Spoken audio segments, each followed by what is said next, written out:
Recording in progress.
Morning, colleagues.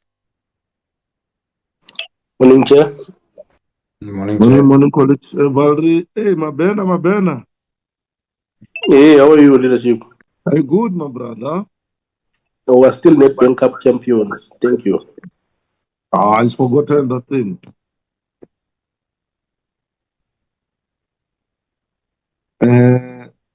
Valerie, you will tell me if we are ready to start. Chair, you can go ahead. Okay, just a minute.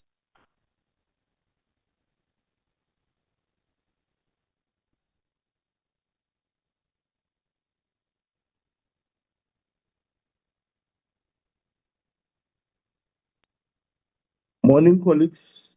Morning, the team, our support staff team, and morning to colleagues from the department. If you could display the agenda, Valerie.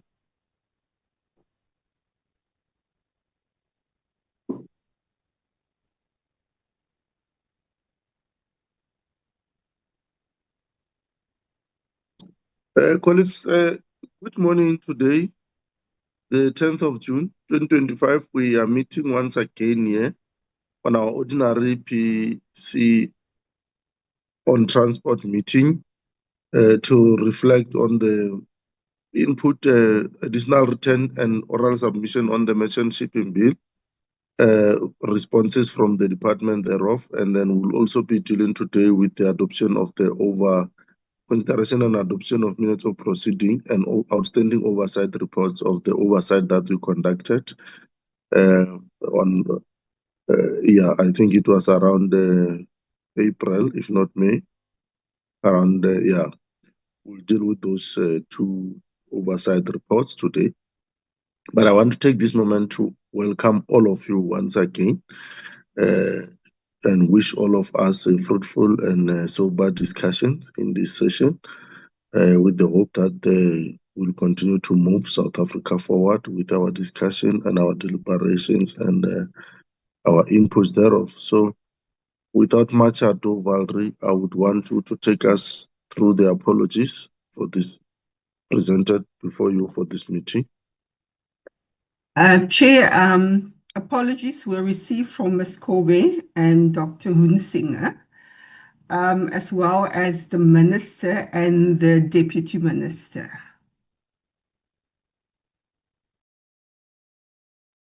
Can we note those apologies? And thanks for reading them to record. So, who's leading the department today? Chair, it is Mr. Ntuli is here in the meeting and he is ready to share the presentation.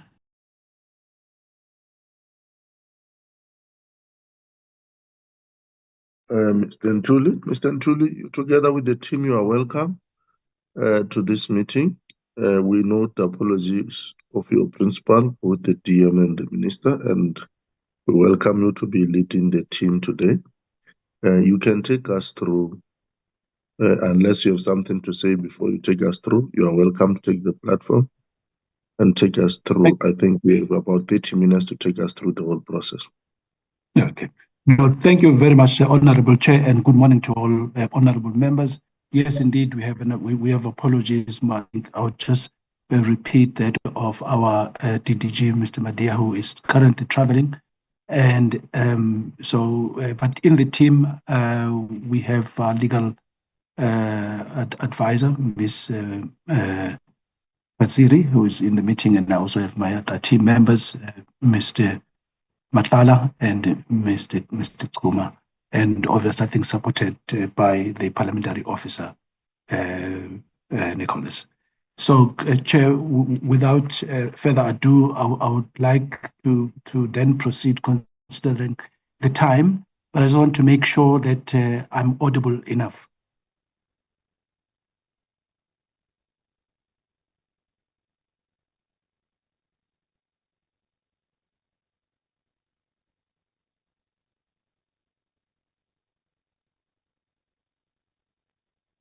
Truly, you are audible. Thank you very much. Then I think I would then proceed to we've grouped these responses, and I think that were made in writing and orally in the past week, and we would then deal with them in the order as they appear in the index to the document. On Southern African Association of Freight Forwarders, SAF, while concerns about restrictive coastal shipping permits are valid, the bill's approach reflects South Africa's specific developmental and economic priorities, which differ from those of more mature maritime economies like the US or the European Union. In most countries, coastal shipping restrictions for foreign-going vessels are primarily driven by concerns over homeland security, and as a result, the transport of cargo between domestic ports is typically reserved for local-owned, operated and flagged vessels. However, the South African model takes a slightly different approach in that it does not exclude foreign-owned vessels from delivering important cargo to any port within the Republic. However, and unlike those regions, South Africa faces persistent structural challenges in maritime infrastructure, limited domestic fleet ownership, and underdeveloped maritime industry. In this context, protective measures are not inherently inefficient, but are necessary to nurture local capacity and foster maritime sovereignty. Furthermore, the emphasis on permits provides an opportunity to regulate and optimize coastal trade for national benefit. By prioritizing South African flagged vessels and domestic operators, the bill aims to retain economic value within the country, create jobs and support the growth of a local merchant fleet, which are core goals of the CMTP. The core objective of regulating coastal trade is to provide local freight forwarding and ship owning companies with greater opportunity to process and transport South African cargo between domestic ports. The bill aims to prohibit foreign vessels from picking up and dropping off local manufactured cargo between South African ports, a practice currently permitted. The Department of Transport views this activity as some form of collusion and dominance by the major players, which then undermines a fair competition and sidelines local enterprises. The bill is designed to stimulate the development of domestic capacity across the entire shipping value chain, ultimately benefiting South African stakeholders. At present, transportation contracts are largely managed either in London, Singapore, or Tokyo, with major shipping and cargo insurance and also arranged offshore. So, which completely robs any participation from domestic players. As a result, there is minimal contribution, therefore, to South Africa's fiscus and tax revenue, because all what is made in the maritime sector is spent elsewhere. The underlying argument is that local players should be afforded a meaningful share of the revenue generated from domestic cargo transport. Claims that the bill undermines port flexibility or reinforces inefficiencies overlook the fact that South Africa's major inefficiencies stem not from regulatory overreach, but from systemic underinvestment in port performance and logistics infrastructure. Addressing these through improved governance, investment in operational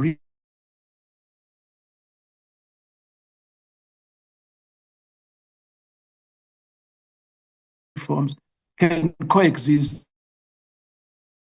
with a structured coastal shipping policy.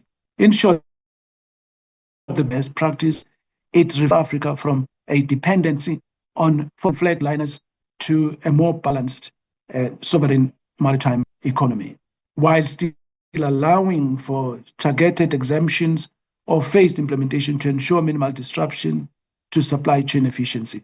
Government policy aimed at developing South African shipping industry is both timely and strategically important, strengthening local ship registration, increasing vessel ownership by South Africans, and expanding domestic shipbuilding and repair capabilities, as spending industrial growth, enhancing technical skills, and creating high-quality jobs across coastal and inland regions. Key areas such as manufacturing, agriculture, and dependent and retail, reliable shipping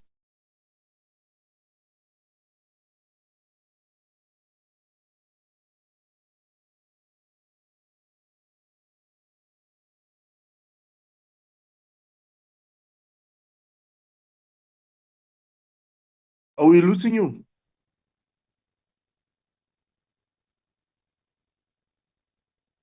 Mr. Ntuli, are we losing you? I think we lost him, Chair. Valerie? I will speak to him just to alert him, Chair, that we can't hear him. Okay.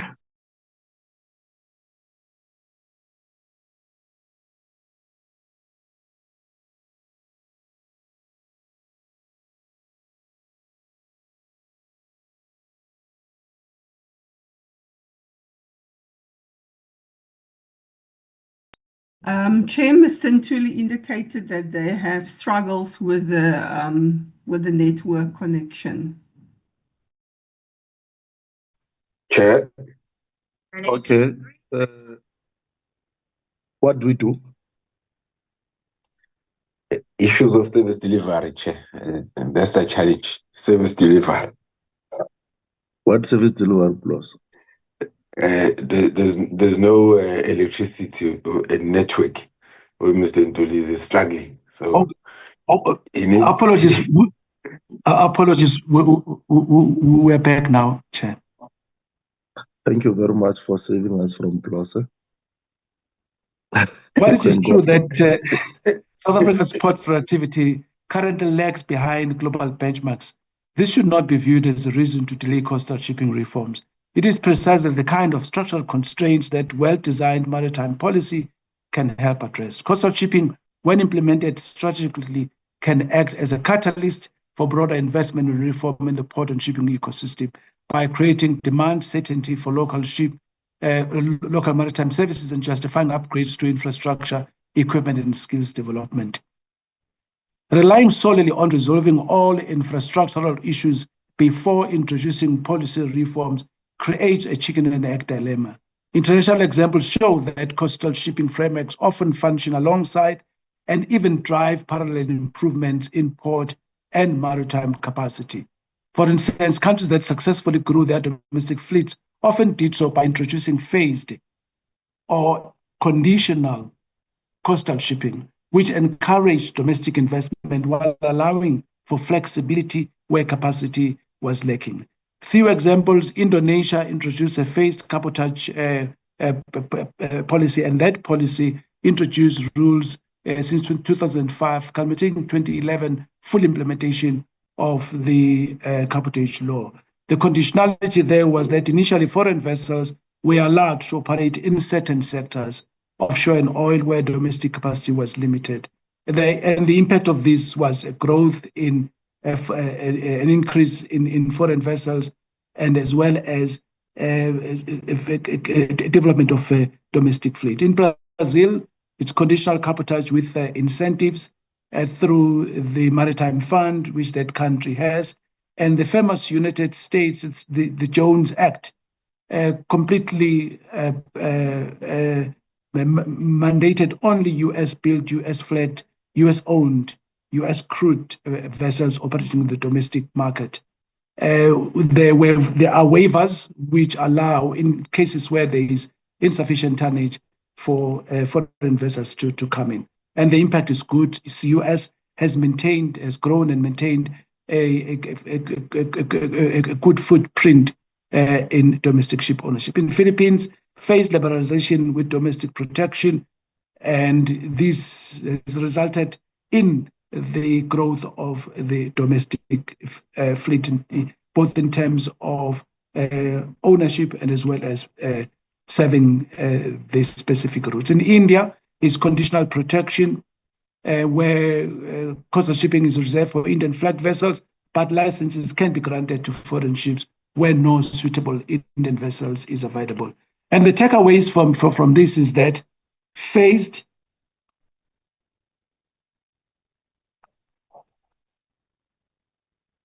just checking.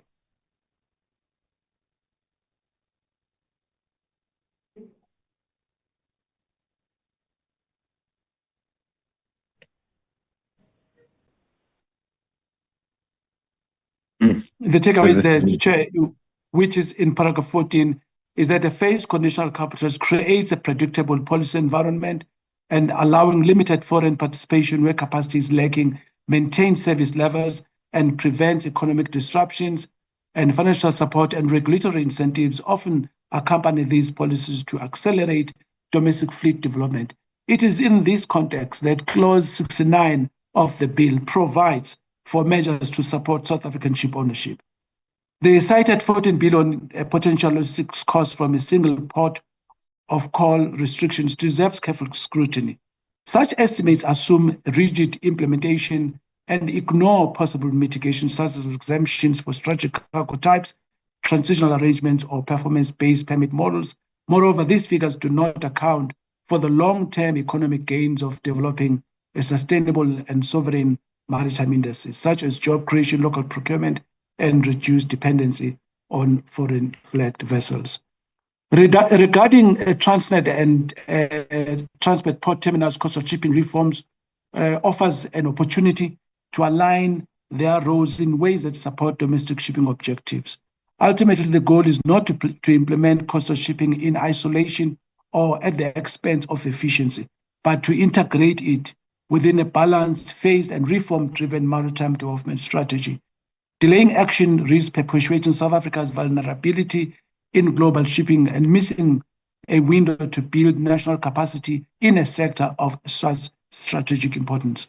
The concerns about cascading inefficiencies and cost burdens are valid, but overstate the risk of a well-designed and context-specific coastal shipping framework. South Africa's logistics challenges, such as port congestion infrastructure, are not as a result of coastal shipping policy, but are as a result of the structural inefficiencies that we have discussed. It is important to recognize that South Africa cannot afford to remain purely reactive to global shipping dynamics. While global integration is essential, so is economic resilience, something the COVID-19 pandemic and recent supply chain shocks made abundantly clear. Relying almost entirely on foreign flagged carriers and unregulated coastal shipping leaves the country vulnerable to disruptions, pricing volatility, and capacity shortages. A calibrated coastal shipping policy tailored to national capacity and gradually introduced would help build a buffer against such volatility. Citing the US Jones Act as a cautionary tale ignores the fact that many countries, as we have highlighted, have introduced coastal shipping with greater success. I'll then move to the comments from Exporters Western Cape. While practical concerns raised are serious and must be acknowledged, they do not amount to an argument against coastal shipping reform. They highlight the need for a phased, pragmatic, and investment-linked approach to building a resilient coastal shipping ecosystem. The department then wished to address them in this particular way, that lack of a national flag carrier and reliance on road and rail is highlighted there. It is a fact that South Africa currently lacks a national flag carrier following the unpatriotic sale of submarine. But this is precisely why coastal shipping policy is necessary, to stimulate the development of a domestic shipping capacity. Globally, coastal shipping policies have been used not when national fleets are strong, but to build them. Incentives for private sector, for private South African operators to invest in vessels supported by finance mechanism and regulatory certainty could stimulate growth in the sector and reduce total dependence on foreign lines. Relying entirely on road and inefficient rail is unsustainable, but without coastal shipping, we entrench this dependency. There are huge externality costs on the road, hence the road's budget continues to increase. But using the free highway of the seas gives the country that opportunity of countering the impact on the road, so that other resources can be moved to other needs of the nation. The long-term solution lies in enabling viable third option, which is sea transport. I'll then move to matters that were raised relating to port delays, more especially Kuka and the inefficiencies. And the point that we want to make there is that port inefficiencies are well documented, but not a reason to delay coastal shipping. They are part of the problem the policy seeks to address. With proper planning, targeted investment in port modernization, the corresponding benefits would be to deal with the challenges that we currently are experiencing in the efficiencies in the port system. I'll then move to the conclusion of this part, where we say this argument reflects a status quo bias that assumes South Africa must remain dependent on road, rail, and foreign shipping lines. In contrast, a forward-looking coastal shipping policy, if implemented gradually and backed by investment, would be successful in the country. And that's why the bill approaches coastal shipping in that manner. And nowhere does the bill mandate a single port entry system, for instance, for all imports. Rather, it aims to build the capacity for domestic maritime transport and promote local shipping services for cargo movement between ports, not to centralize all import logistics into one choke point. So that's not what the bill proposes. The fear, for instance, of cost escalating assumes no offsetting benefits or mitigations. Yet coastal shipping can drive long-term cost reduction by reducing dependence on expensive, congested roads and rail freight, lowering emission penalties, and localizing economic value chains. With appropriate incentives, transitional support, and phased rollout, increased competition in the coastal shipping space could even lower logistics cost over time. As a country, we must weigh short-term adjustments against long-term strategic autonomy and job creation.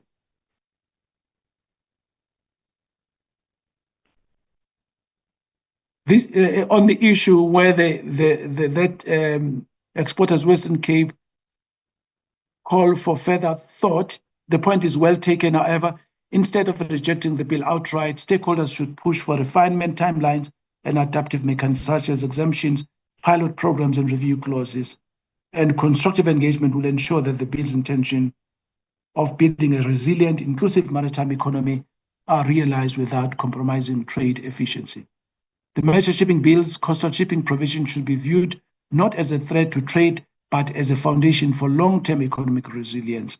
The risks raised are manageable through careful design, phased implementation, and collaborative policy making, rather than being reasons for abandon reform altogether. Linson Nambi, while Linson Nambi's position is well reasoned in distinguishing between vessel types and recognizing the complexity of applying coastal shipping to container lines, its proposal limits coastal shipping strictly to tankers and bunker barges, risks undermining the broader developmental intent of South Africa's maritime policy and the Merchant Shipping Bill. And here is why a more integrated rather than segmented approach is necessary. Limiting coastal shipping solely to medium-range tankers and bunker barges ignores the systemic veil of domesticating a wider segment of coastal shipping, including select portions of containerized cargo, bulk cargo, and general freight. While it is true that liner services operate within global networks, this doesn't preclude measured, phased, and strategically targeted coastal shipping interventions in the container sector, especially for coastal legs and transshipment between South African ports. A selective approach risks creating a regulatory asymmetry where one part of the shipping industry is subject to national growth, employing South African seafarers and registering vessels locally, while others remain exempt, undermining the goal of building a cohesive and sovereign maritime industry, which is what the bill is preparing the Republic for. While the VAT obligations under SARS regulations support the classification of coastal-only vessels as domestically used assets, using VAT treatment alone as the criterion for coastal shipping limits the scope of maritime policy to a tax issue, rather than aligning it with a broader national objective, such as employment creation. Aligning coastal shipping with developmental goals means looking beyond vessel permanence to consider economic leverage, supply chain impact, and fleet localization potential. The argument accepts the coastal shipping in liner trades is complex and could reduce economies of scale. However, complexity does not equal infeasibility. Many countries, as we have demonstrated, successfully implemented graduated coastal shipping regimes that target specific lanes or cargo types. And it is in this wisdom that the approach of the bill looks into targeting specific cargoes over time and whilst building the necessary fleet to increase to other types of cargo. The overall GDP contribution from this integrated approach could far exceed what is achieved through tanker-focused policies alone. Fuel transport via tankers is clearly critical, but so too is food, manufactured goods, automotive components, and perishable exports, much of which moves via containers. If South Africa seeks greater sovereignty over its logistics backbone, the focus must include all essential cargo types and their modes of movement, not just liquid fuels. Concentrating on coastal shipping solely on a single sector fails to strengthen the national resilience comprehensively.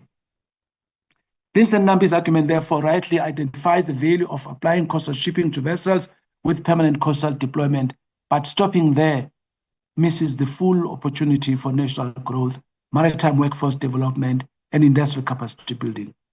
A broader sector-sensitive coastal shipping strategy, flexible enough to avoid disruption, global liner flows, but robust enough to support multiple vessel types, is essential to realizing the full potential of South maritime transport policy and the maritime value chain.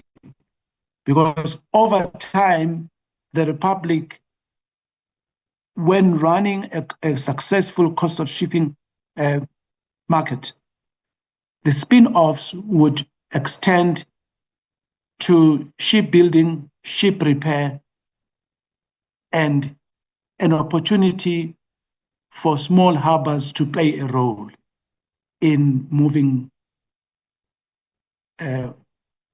economic cargoes. So this is very important, so that the role of small harbors at the moment is minimized because it's only just fishing. But considering the opportunity that we have, this could as well play a role into the future. Then on agricultural business chamber, the South Africa's over-reliance on foreign vessels has exposed critical vulnerabilities in logistics chain, particularly during global disruptions like COVID. Coastal shipping provisions aim to build domestic shipping capacity to safeguard national trade routes and supply chains, especially for essential and time-sensitive exports like agricultural goods. While the short-term impact on efficiency is acknowledged, strategic investment in a national fleet would reduce a long-term risk and improve resilience in the face of international shipping disruptions or cost hikes beyond South Africa's control. The bill proposes a gradual approach, as we have indicated, and this is not an immediate ban on foreign carriers operating between local ports, but a managed transition designed to avoid sudden disruptions. Because this is what in the media was portrayed, that this is going to be a shock on the system, where all vessels, foreign vessels, would be disallowed from operating in the coastal shipping market. And this is not what, and the bill approaches the introduction of this measure to avoid a shock, a sudden disruption.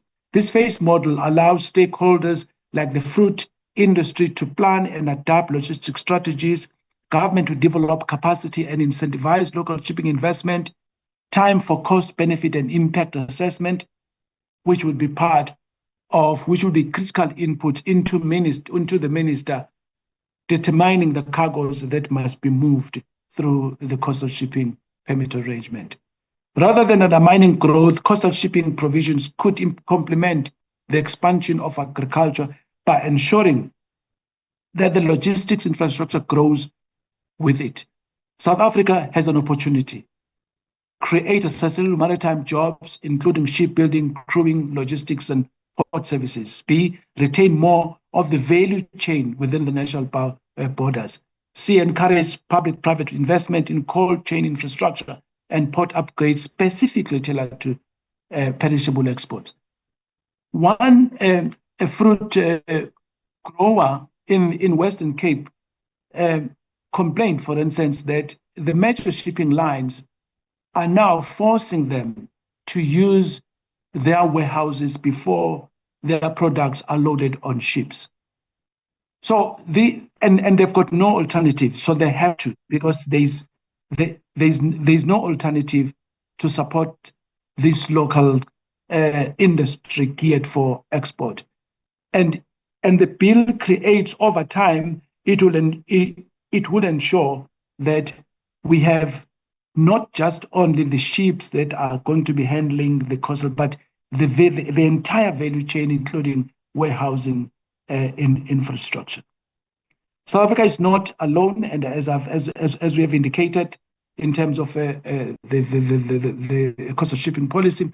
And on the issues of logistic challenges are broader than coastal shipping. Yes, indeed, the core logistical challenges decided delays, inefficiencies, and transit times are primarily rooted in port infrastructure, equipment, and labor shortages, which later, I think, as I move towards conclusion, is addressed by the submission of Madikwe.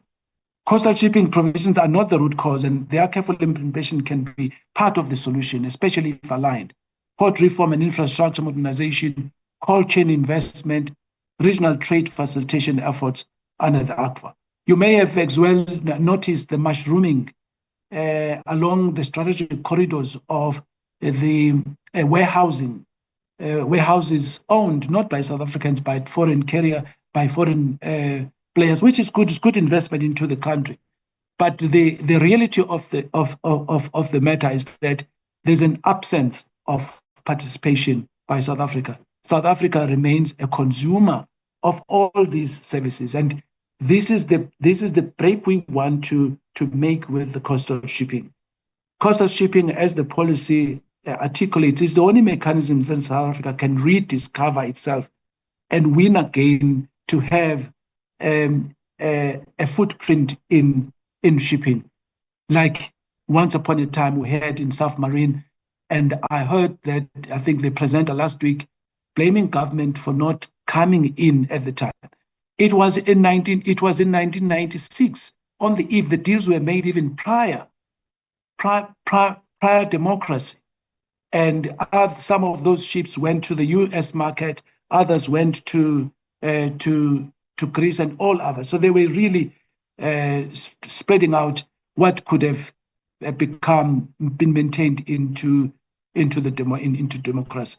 The experience that now we are facing is that our children cannot have to line up to get sea time on foreign ships, and this gives an opportunity for our local to participate in the domestic shipping market.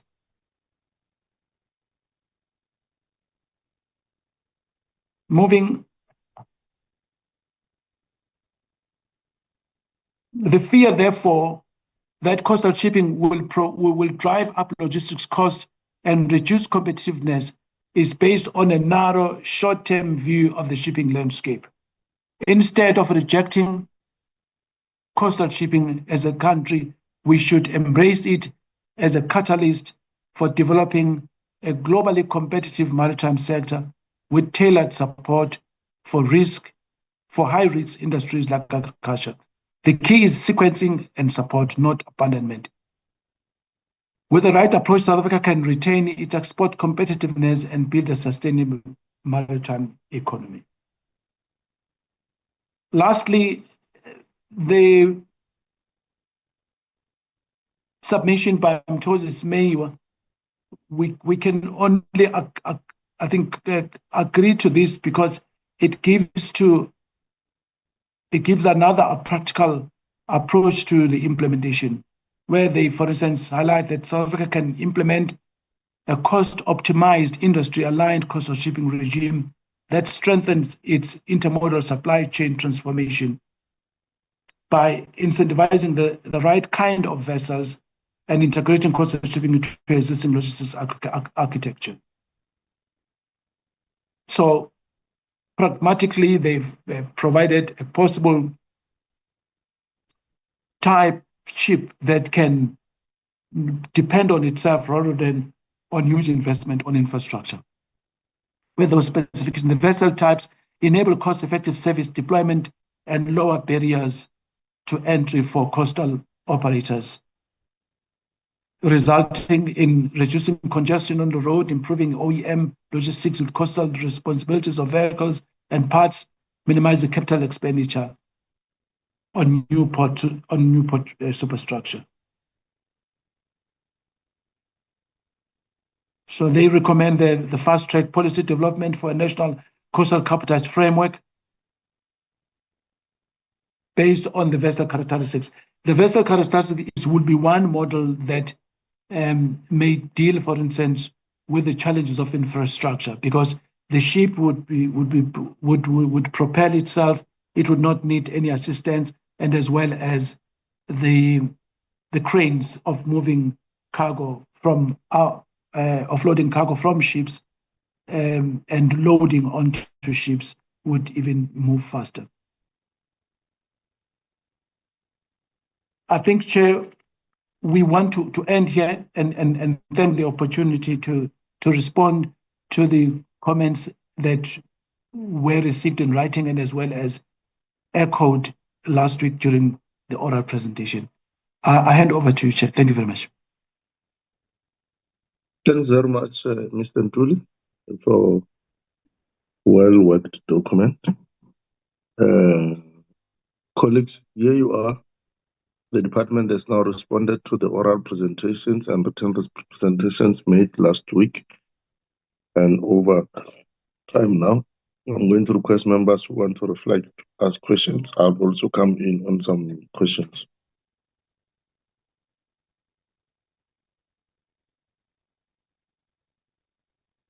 When you are still reconciling your thoughts, colleagues, maybe I must ask the department first. The first departing point, Mr. Ntuli, is: did you submit the bill to NEDLAC, and when did you submit?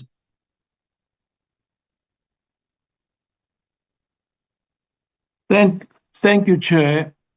Yes, the bill was tabled to NEDLAC. I think it was the day, I can't remember the actual date now, but the day after we received the formal correspondence from the Chair. through to the minister. And NEDLAC has acknowledged the bill, and they have given us a slot, which is the 19th, which is next week. So we have been invited to make a presentation. So the NEDLAC process has started and is moving forward. Thank you, Chair. And we'll provide the actual dates shortly. My colleague who is on the platform will be able to share that. Thank you.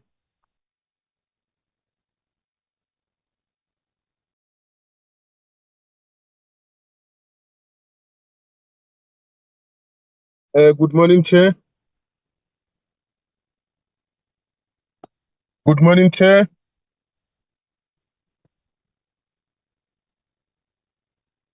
Morning, Honorable Malmach. Yes, man, I'm battling to raise my hands. Just to confirm, just to satisfy myself, I want you to note that the response to me is top-notch. The very same question of the NEDLAC was the one that I wanted to pose.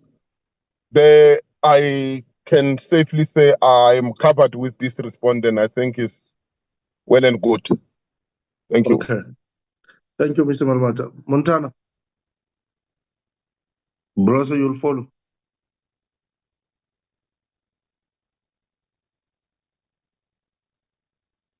Can you hear me, Chair? Yes. Thanks very much. Let me also join colleagues in welcoming this response. I think is detailed, is strategic, and I think that it helps us to deal with some of the issues that are there. So I'm quite happy with what I've read in this detailed response, and I think it restores what should be the strategic approach and the balanced approach to this. What I want to ask, because we are not yet considering the bill, and we just have to keep on probing so that we find that right balance. I think the first issue, Mr. Ntuli mentioned, and he gave examples of the various countries where this has been done successfully. I think that the submissions, most of them were telling us that, look, this will add cost and this will be passed over to both people, to exporters as well as ultimately to consumers. But I think the response, I think, is spot on. Two things where Mr. Ntuli talks about the takeaways. And I think that is quite a positive response. But I think what we got from last week's presentation, two things emerged for me. One was that when it dealt with the issue of cabotage, there was a question that is the bill referring to local and international cargo, and I think for me there was that specific questions. I don't know if he picked it up, but I would like to hear his comment. Secondly, I was happy that he clarified that this bill does not restrict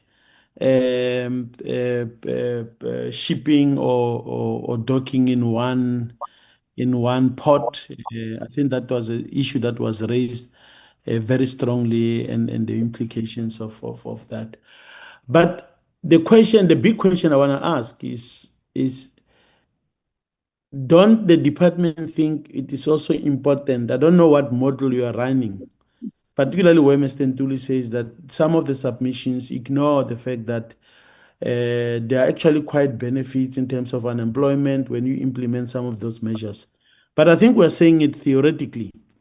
And I think for me, I've got no doubts that some of the aggrieved parties may want to take this matter to court.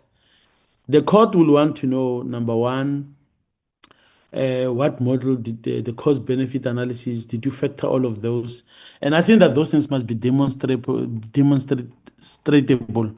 They shouldn't be said theoretically or as a matter of assertion. We need to say, look, we've run a model. This model has made a number of assumptions. For example, on if we factor in quite a number of these things, we think that will have or will be able to mitigate the concerns. Because the thing about government is that we may not necessarily agree with what the industry is raising, but also we should be seen to be taking reasonable steps to alleviate some of the concerns that are being raised. So you may not agree, but you still have to say, we think that we've taken these reasonable steps, and these reasonable steps are giving sufficient assurances and are mitigating some of the risks that we pick up. As I think Mr. Ntuli and the team, they also acknowledge that there are major risks that are there. I think that we also need to demonstrate in terms of numbers. We run the numbers about what will be the benefit of this model for our economy. Finally, Mr. Ntuli spoke at length that this is to stimulate the development of our maritime sector. And for me, I think that it is very important that, in fact, the first sentence in that bill, I think that we say the lawyers have drafted it to say to provide for, but the notion, the first overriding thing about the development of our maritime sector and the economy, it doesn't appear very strongly as an overriding thing. And lastly, Chair, I think that one of the presentation, I think it was that oral presentation, I can't recall the name of the old man who gave us his insight, who made a very insightful observations and comments. And I think that he mentioned, if I remember well, the issue about the financing if you want to build your own local shipping industry, or even shipping lines for that matter. I'm not sure what is the thinking of the department on those. So those will be my comments, but I welcome the detailed response. I think it put it at the more strategic level. I just think that in some instances where there are serious concerns, we need to go into detail and even demonstrate through the actual test or model that we are running to show that, look, we have done a cost-benefit analysis. We don't say it just as a theoretical response, but we believe that if we factor in everything into this, not only SARS or not only because efficiency must be balanced with also the needs of society as a whole and the economy. And I think that those I just feel that there should be demonstrable interventions or steps in that policy development by the department. But I welcome the response, Chair. Thank you very much. Thank you, Honorable Montana. Honorable Bloss, you have something? Honorable Bloss? No. Thanks, Chair. I think maybe firstly, Chair, we had Honorable Ghana who was running the Comrades, Chair. So when I left Durban last night, the Comrades had ended on Sunday, but I was told he was still on the road running towards the finish line. So we might as well want to check up on him, Chair. I don't know if he has arrived. I think he's still running. So we might need to check up on our member there. But Chair, So, I mean, look. You see what I'm wearing here, man? You see what I'm wearing here? You see this thing? It's 90 kilometers of grit and hard work, just so you know. Let's congratulate Ghana, Honorable Ghana, for participation in such a ultimate human race. And then let's not take side talks of Bloss. Congratulations, Honorable Ghana, for representing us well in that important race. Thank you, Ghana. Bloss, if you go on. Yeah, no, Chair. I think the department has been representing us very well in these consultation meetings. The responses are precise and adequate, because for me, the consultations are precisely that we must be able to listen to all stakeholders. And even where the department doesn't agree, it acknowledges that we do not agree with this approach. but we call on the relevant parties to support the bill. And then obviously, as we move along in implementation, there are certain issues that would be informed, but by what would be happening that might give us a different approach. But as it stands, I think the department has responded very well, taking into consideration all the inputs that would have came in from the different stakeholders.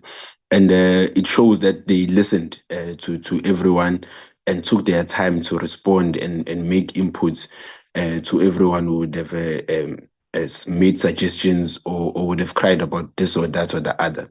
So I think for now, on our side, the responses are welcomed, they are supported. And I think, let's push forward, Chair, and transform the ocean economy for the benefits of our people. Thank you very much, Chair. Thanks, Honorable Blose. Is there any hand that I have not seen? Yes, Chair, it's mine. Yes, if you can come in, Honorable Kopan. Oh, yes. Good morning to you and the honorable members in the meeting and the department.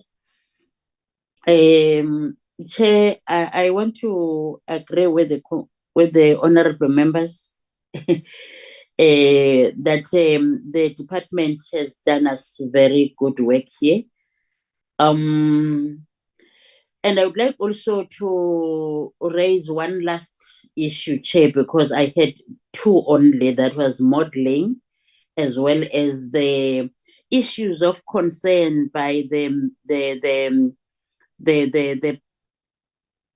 submissions. It's not that now institutions and people are worried about the bill itself. It's just the concerns on the implementation. Otherwise, it is welcome what I can deduce from the presentations. Then with the agri business, they have raised issues of storage, personal facilities, storage facilities, this and that. I think going forward with our consultations, we need to encourage other departments that they need to look for spaces of integration to ensure that they are participants. I have looked at a storage facility that is there in Mpumalanga. It's a government program and infrastructure, but it's costly. It's just a few billions of rands. But it's working very good because the products and the producers visit the area on a daily basis to offload whatever that they have. Then the truckings are taking that to the shipping areas and all other areas of distribution. So I think if Western Cape can, we encourage Western Cape agri sector to go to Mpumalanga and see what they have done there, so that the producers are not worried about the storage facilities. We need to have some infrastructure where we collect the produce. All what has been presented today is making me very happy. Thank you, Chair. Thank you very much, Mr. Kopani. Is there any member living outside now? I don't think so. Mr. Ntuli, the committee members seem to be happy with the response of the department. I think you are doing as well in terms of the work you are doing, especially responding.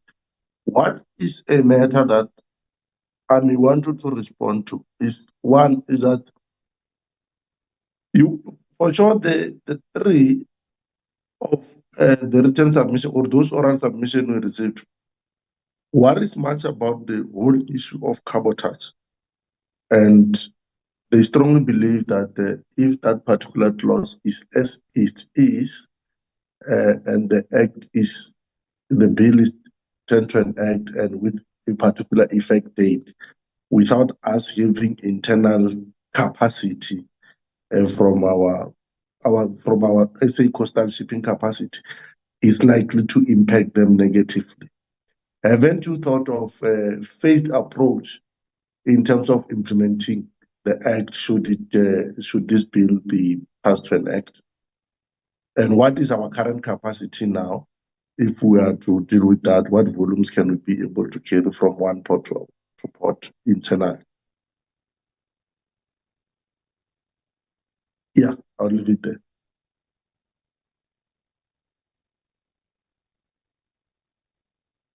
Mr. Ndu. Thank you.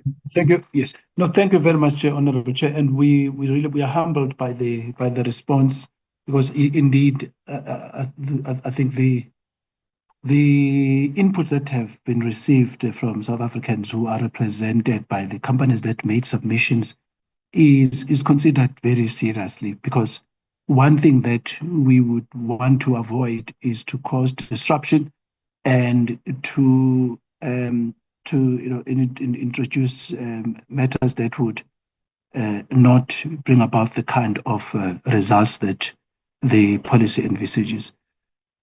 But I think one thing that the presenters failed to indicate is that they are not offering these services just for charity, but they are offering these services basically for profit, because it is lucrative, and it is expected, and we anticipated that those that are currently in this space, they would feel threatened that new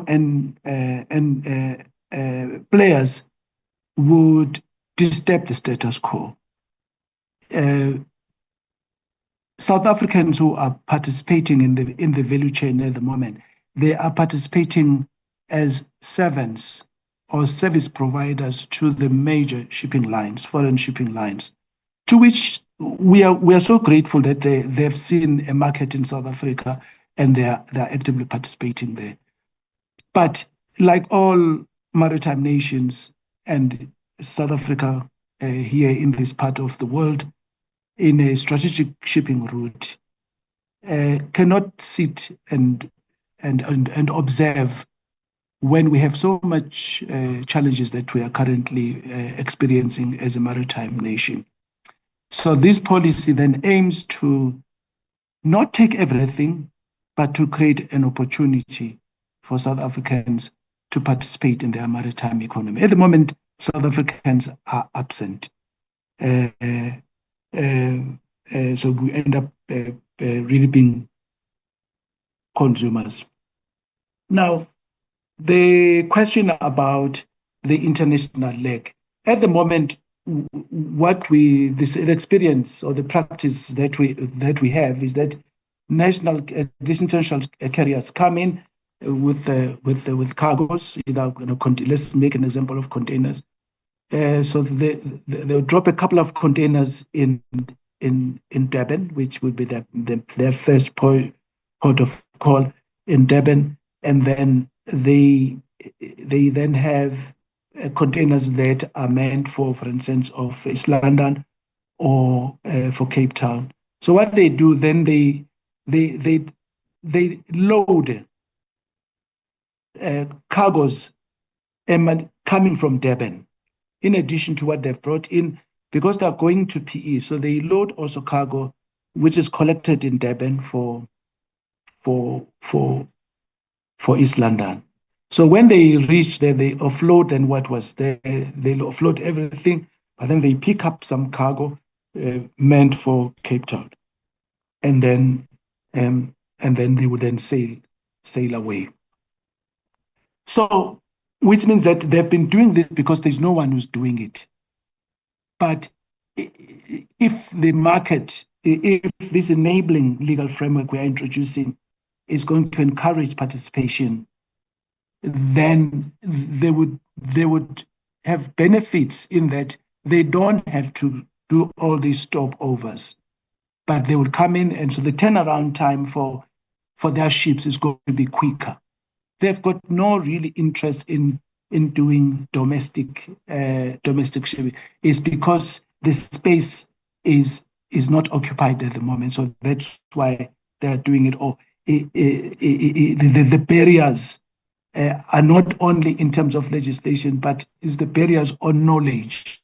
Because there are many South Africans who can actually afford to acquire ships. We have, I think, last week there were discussions as to there are various forms of ship ownership. It's not only where you buy the ship, but you can lease the ship without crew, or you can lease the ship with crew.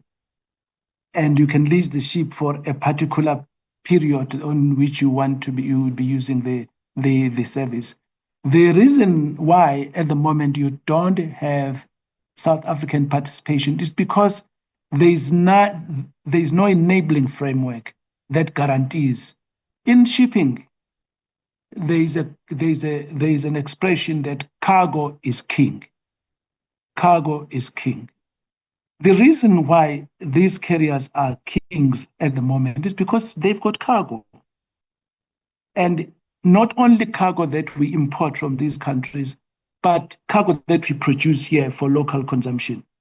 There are figures that show how much of our own produce moves in between the provinces, which is currently, it's either carried by road or in greater part is carried by ships, and which ships? Foreign ships. So by bringing the legislation, we are enabling the framework. Now, we are mindful of the disruption, and that's why Honorable Montana raises the issue of the model and the benefit analysis. The approach that we have taken in the bill is that the implementation of the cost-benefit analysis would happen at the point where the minister has to prescribe the cargo that must be moved through coastal shipping permit. So the minister is not just going to say, oh, from Monday, all containers destined for anywhere, they're going to be moved through a coastal shipping permit. But there will be that analysis to say, okay, the first candidate cargoes that that the minister would prescribe requiring coastal permits is this cargo. I'm making an example. Say, let's take the candidate of liquefied cargoes. We say, okay, from this date, the liquefied cargoes would require a permit, coastal shipping permit. Then the implementation of this. So this is the phased-in element in the bill that we have. So it's going to be based on cargo. So that creates an opportunity for the investors to come in and invest. Because if you do any cost-benefit analysis now, the results are going to say, but you don't have ships, you don't have funding, you don't have legislation, don't have enabling legislation. So that's why I think we've raised the issue of the chicken and egg type of a situation. So the only mechanism, the way that the bill proposes is that let us apply the analysis is when the minister determines the cargo that must be used that must be moved through a coastal shipping permit. Now, one phased-in arrangement would be, for instance, to say that shipping lines can only offload. So what they would do, they will only so they can offload their boxes in Durban, but if they have boxes to offload in Cape Town, they can go and offload those boxes, but they would not be permitted to collect. So this is where we create the market and legal certainty for local investors to come in and provide. we guarantee you, once you have the cargo, you don't even have to have the vessel first. You must have the cargo. Without the cargo, you can't have a ship. Then I think also, Chair, it also deals with your question, Chair, in relation to whether the phase implementation of the sections of the bill.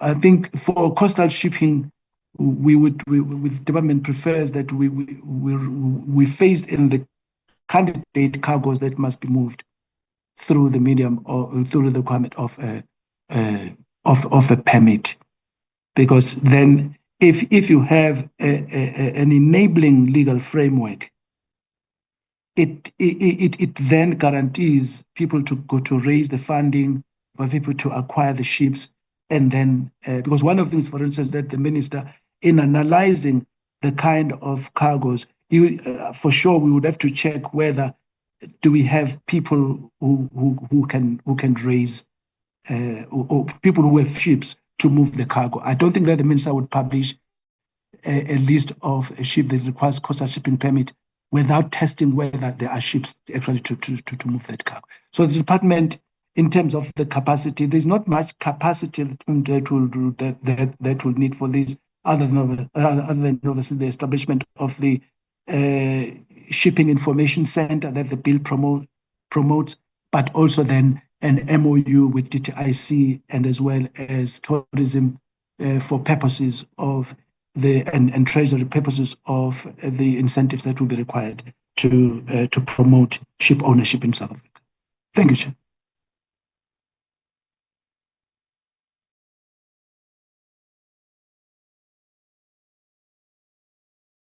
Thanks very much. Thanks very much, Mr. Ntuli. I think I missed your last part on the phase approach. What is your response there? The phased approach is in the implementation of the coastal shipping provisions. So, and it takes the form of determining the cargo that require a coastal shipping permit, the type of cargo. So this is now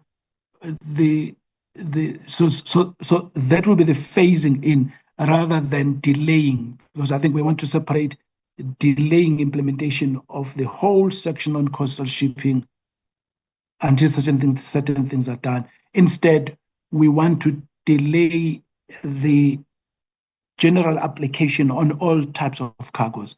Rather, we want to phase in the types of cargoes. So that's the phasing in component approach that we are taking, and which we hope we would receive the chair's favor, rather than delaying the implementation of the entire section. No, thanks very much. I think that is fair enough. The truth is that if we don't fund that particular type of intervention, we run a risk of being challenged, and I would want you to really pay attention to those particular specific clauses. And the second thing, of course, is not necessarily related, but it's something that we may have to consider, is to really start the conversation with the FDIs when your counter departments, whether it's trade and industry, of the opportunities that are now going to be created when this particular act is implemented, so that we do not find ourselves in a situation that we put a law that would be disruptive when those that we try to create an enabling environment for them are still preparing for themselves to onboard. So that phasing approach and that particular necessity of I've seen the interdepartmental interaction when a week ago when we invited someone in Midrand, where they are trying to, especially it has to do with the taxi industry. That type of interaction will be needed also for the maritime space, so that you do not leave anyone behind, but also as the other process is being finalized, that you are already creating a necessary solid ground for onboarding. But to this extent, thanks very much. I think we are properly clarified, unless you want to say something on a parting shot. Chair. Sorry. Chair. Yes. Yes. I raised my hand a while ago. You didn't. I don't think you. Recognized. Can I just? I wanted to follow up on one small issue. On one issue rather. The Mr. Ntuli went on to talk about when he was explaining that these guys are allowed to drop and use the word boxes. They're not allowed to pick up. And that will deal with this issue will be done. The type of cargo or which cargo will be dealt with at the time that the minister prescribes. But I think that he will appreciate that in the policy making process, especially where there's a divested interest. You don't have to write certain things in the law, but you also take steps to make sure that you share some of your preliminary as this may be, and maybe the NETLEC process allows you to do that. I know and I accept that you've been engaging with the industry on the policy side. I mean, some of them in their submissions have made the point that they've been talking to the department for quite a while.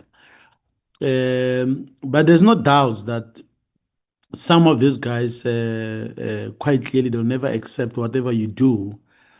And I can clearly sense when I look at some of the things you're mentioning and the response that when they pick up, it is also a form of us subsidizing some of the shipping lines on their cost or even for them to make a profit.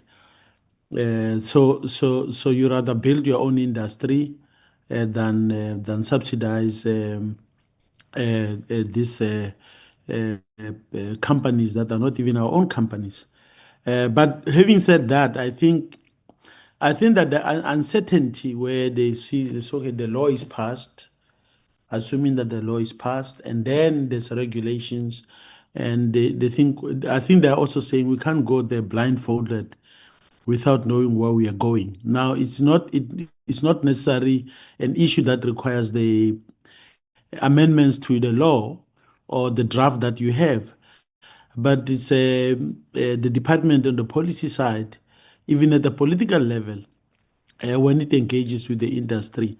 I think that it is still, without compromising on the thrust of this policy direction and the phased approach, I think this is the right way to go. For me personally, I think that there are some aspects that we still need to reinforce, but we'll discuss that at the right time in the committee. But I think that Mr. Ntuli, as a department, you don't stop the engagement. You don't stop giving assurances. Vested interest, they'll fight. Of course, they'll present their views. Some of the presentations, you could see that some of the body organizations belong to similar associations, so that they are kind of similar. But I want to emphasize that you continue to give assurances, you even in a preliminary fashion, that this is what our thinking is. Of course, at the time, but you can't tell people with vested interest and say, "We'll see when we get that side." They're gonna fight and they're gonna seek relief in courts if they need to do that. So even with the support, but I think that it is not the responses, it's how you also carefully manage the process. You keep giving assurances, you keep on putting things in black and white as well, so that if it comes to a time where you have to defend this process, you can prove. So I'm saying that let's not allow them to go there in the thing. If you use, of course, some of these shipping lines do not sit in NETLEC, but they believe individually, but they belong to bodies that participate on the side of business in NETLEC itself.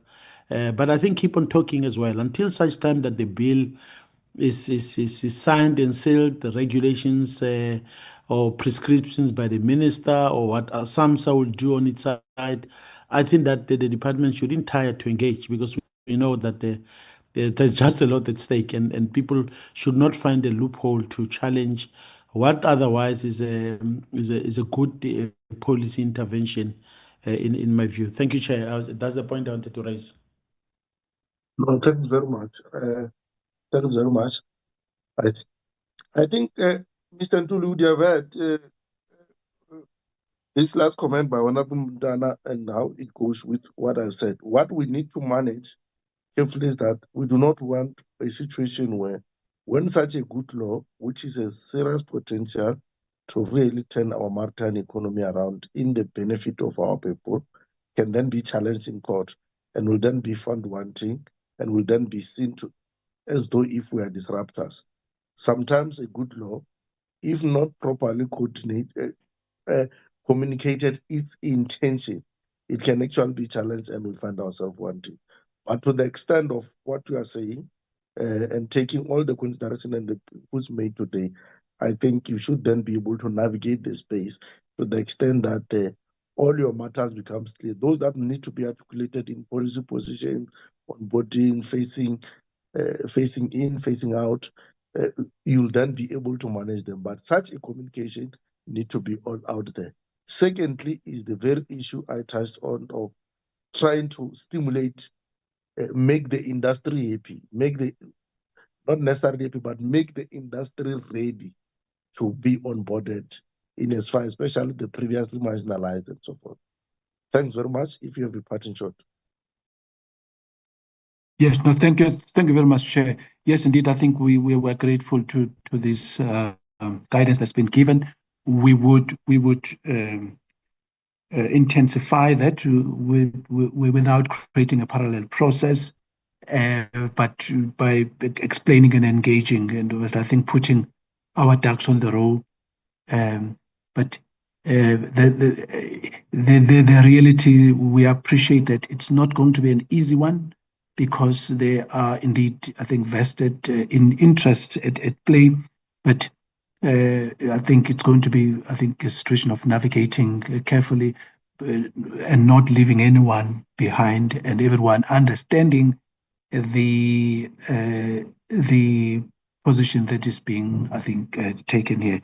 But we are grateful, Chair, and we would follow on the advice that's been given. Thank you very much. Thank you very much. Can then now, Val, I think we have reached a point where we can release the department. Is that so? Chair, I'm not sure if you want to release them while the committee still has to discuss the matter of the provincial hearings for the bill that was indicated in previous meetings.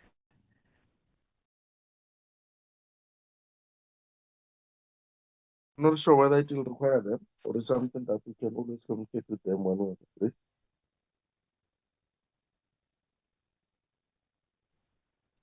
Noted, Chair, but I know that the department has asked questions about it earlier, but we can communicate the information to them later once the committee decide. Okay. I would not want to put them out of their other commitments for something we can always manage with them. But if they feel that, if they feel they can still remain, it's fine. But if they have to do other commitments, they are free to exit, and then we can deal with other matters.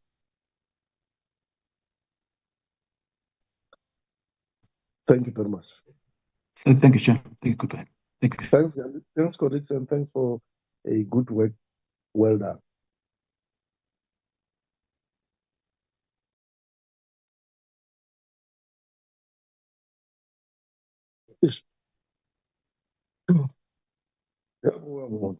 Great.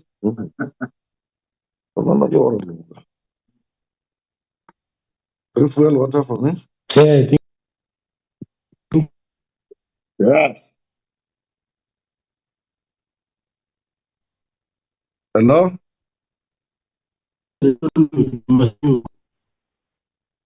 Who's commenting? Mabena, Chair, I'm saying you are not on mute. You must mute. We can hear everything you are saying. Thank you very much, Mabena. At least I'm not being controversial. Okay, that was close.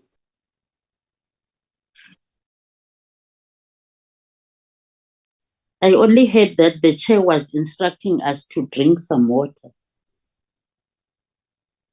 So I'm just taking my bottle now and drinking water. Yeah, let's drink water, colleagues. Let's drink water. It's a long day. Yeah.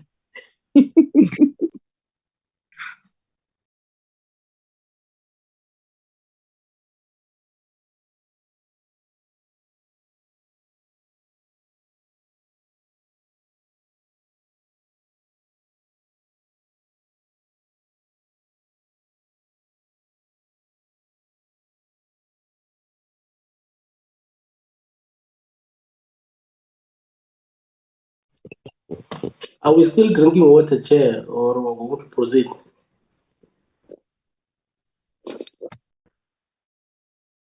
We are not. I was just waiting for them to come on board and screen. Now that they have screened, I think we can go on. Just a minute. We'll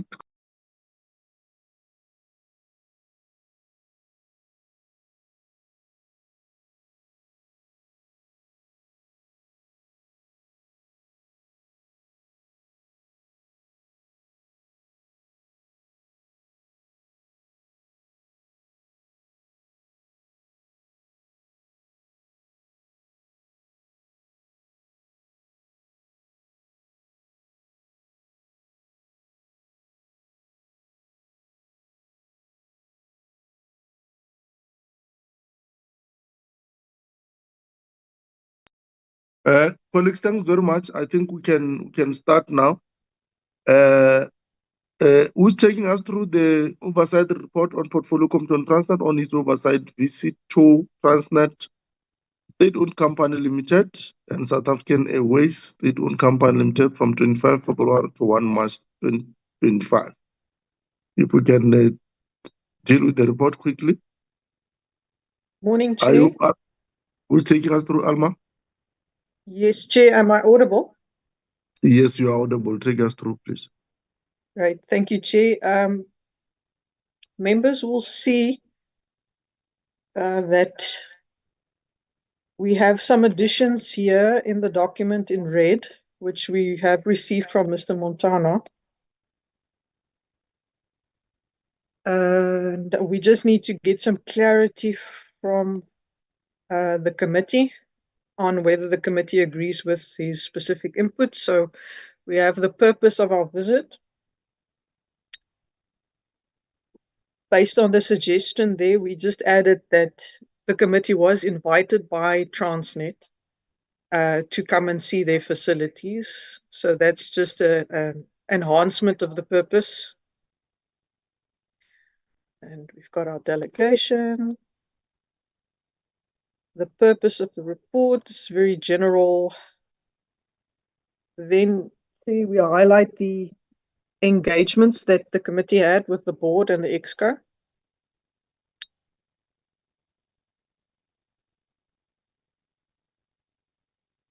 And I'm going very quickly through this, Chair, because members have had the reports for quite some time. Then, based on the suggestion, we also added reference here to the Legal Succession Act, because that is the legislation under which Transnet and PRASA were formed and where they get their mandates from.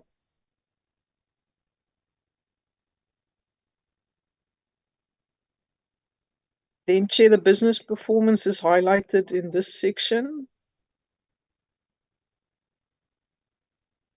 And the interim results. And then also some comments there from the AG. The volume performance on security incidents, these are all in order of the presentation that we were given by the entity.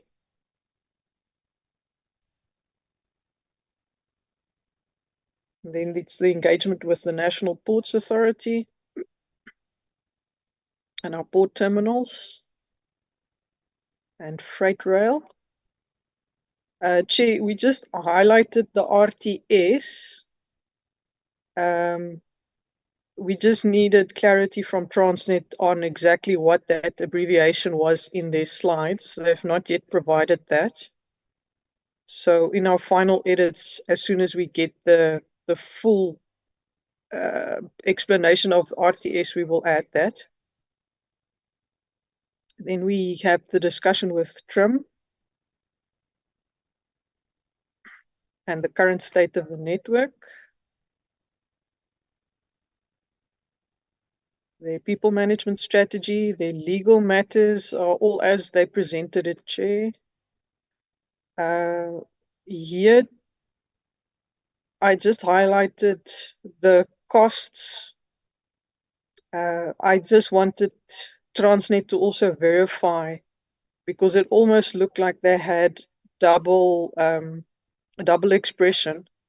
This was also one of the questions raised by the members on that cost order that was awarded against them.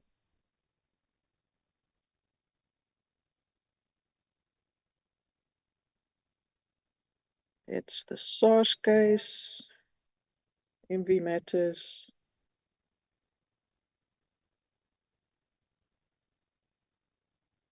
So these are all the legal issues as presented by them.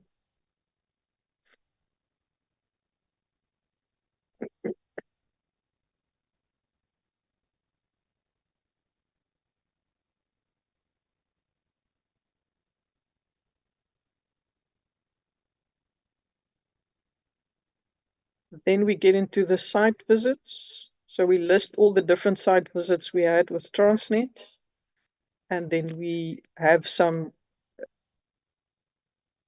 narrative on each of those site visits.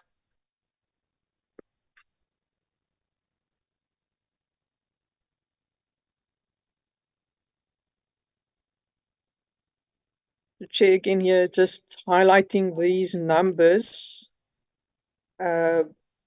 because we also need Transnet to verify those numbers that they presented.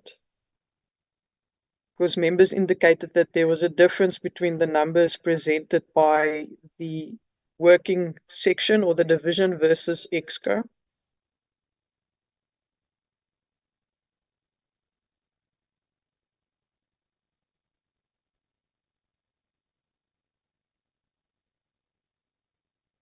The LUD is again an abbreviation that we just need verification from Transnet on, so that we can add that. Then we get to the Cape Town operations.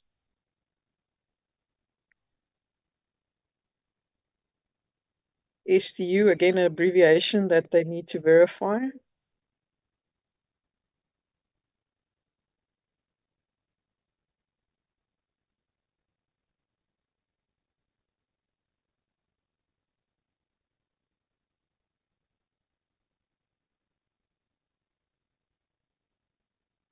Then, Chair, coming to the observations, these were observations we pulled from the meeting and the engagements made by members. So if there are any other observations members would like us to add, we can do so. So those are the ones from City Deep.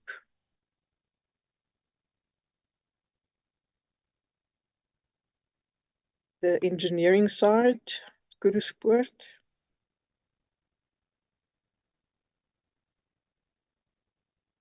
The engagement with the EXCO board.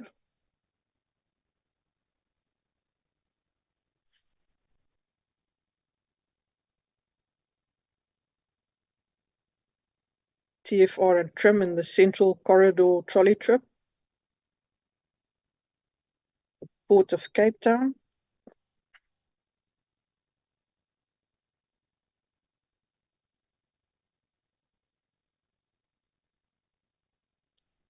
Then, Chair, the recommendations, we also need input from members. Members will see some of these recommendations we also pulled from the previous Committee on Public Enterprises, and I tried to formulate those recommendations in how the committee may propose them.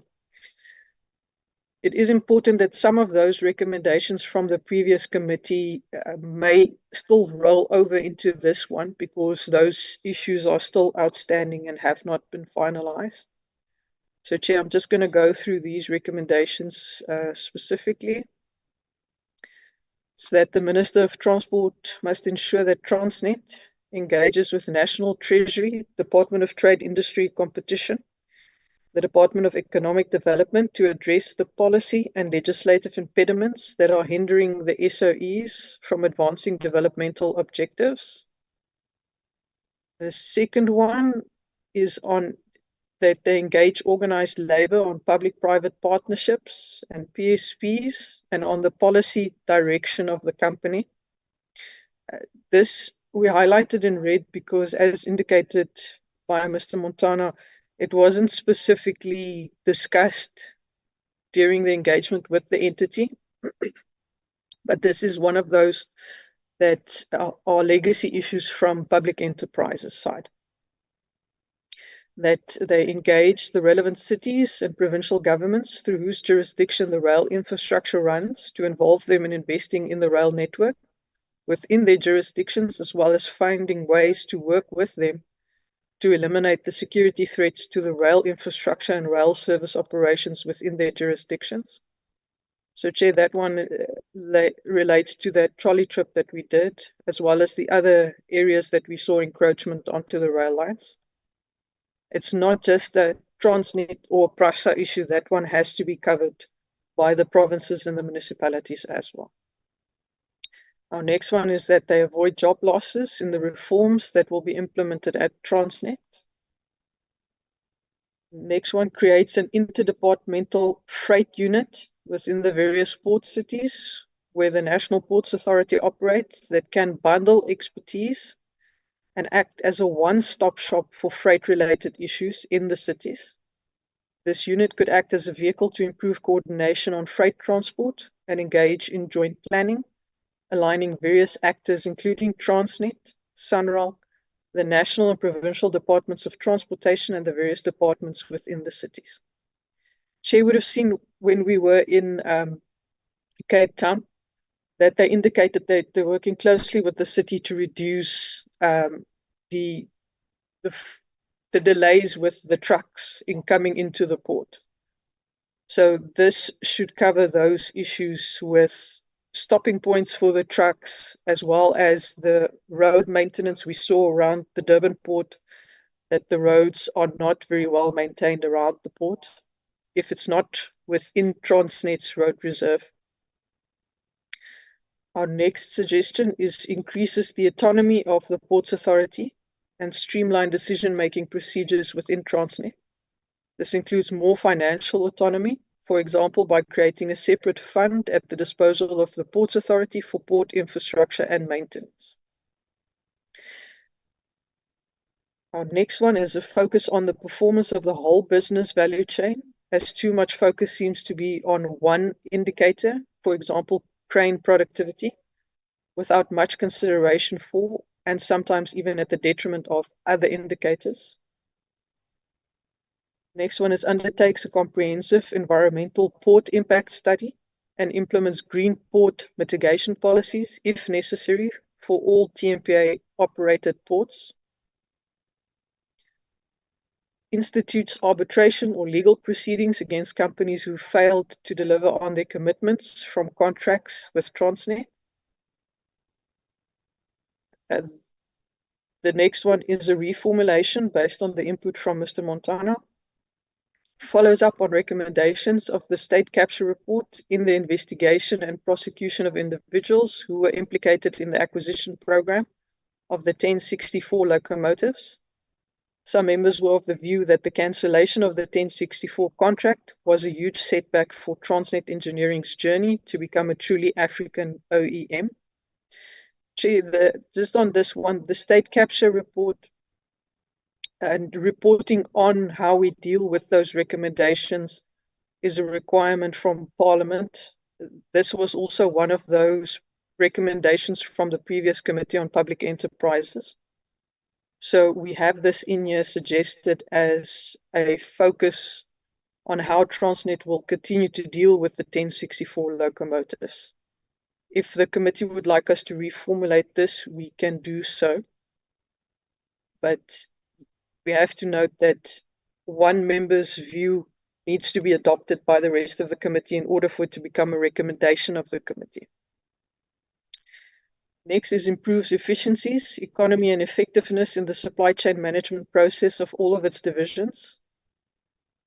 Increases efforts to secure the pipeline from fuel theft by improving governance structures through stakeholder engagements with JCPS cluster to protect revenue loss from the pipeline, Transnet pipeline. Ensures that the copper theft initiatives and prevention of illegal connection initiatives are put in place, as it is a challenge in the rail network, and ensures that this should be done in conjunction with law enforcement agencies.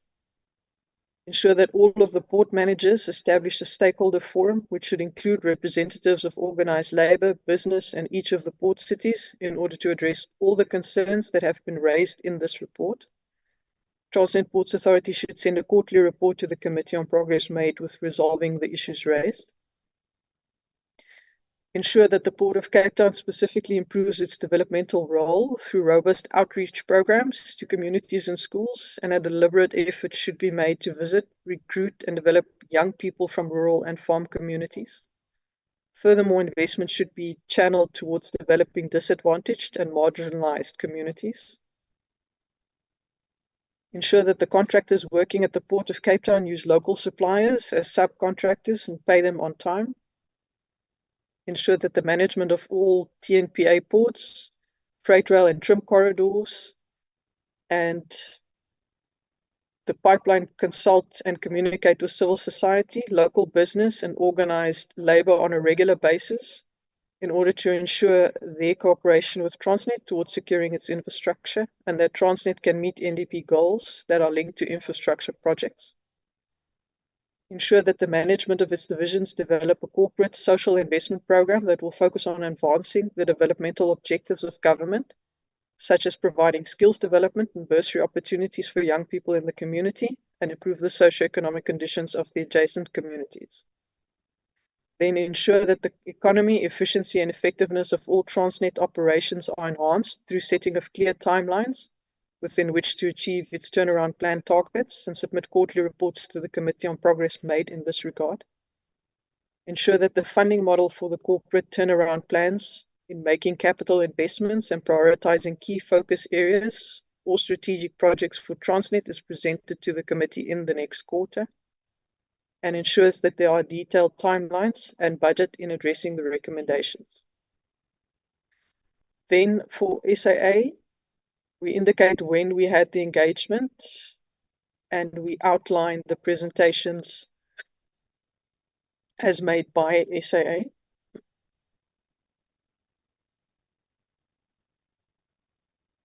Chair, I just highlighted the date April 2022 there. It was in the presentation. We just need to verify that date, whether it was 2022 or 2023. This is then the contribution to the economy as presented by SAA, their route network and fleet size, commercial cargo, SAA Voyager, the property group, financial outlook, annual financial statement audits, the Mango Airlines issue,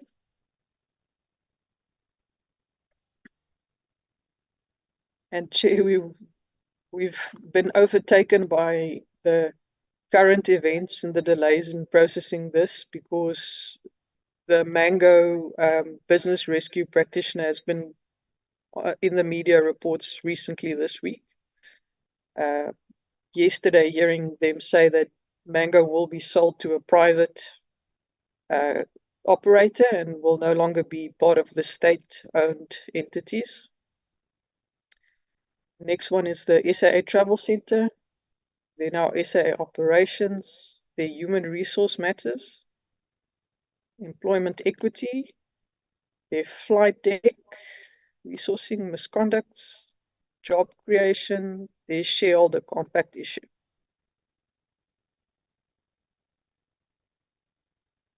Then also they indicated their reasons for delays in tabling their annual reports and the update on the strategic equity partner. Then we highlight the specific visits at cargo, air chefs and technical.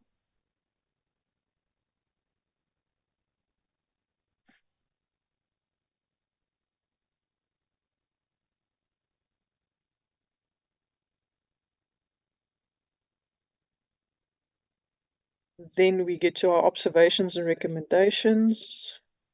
The observations were again made there from our notes at the visits.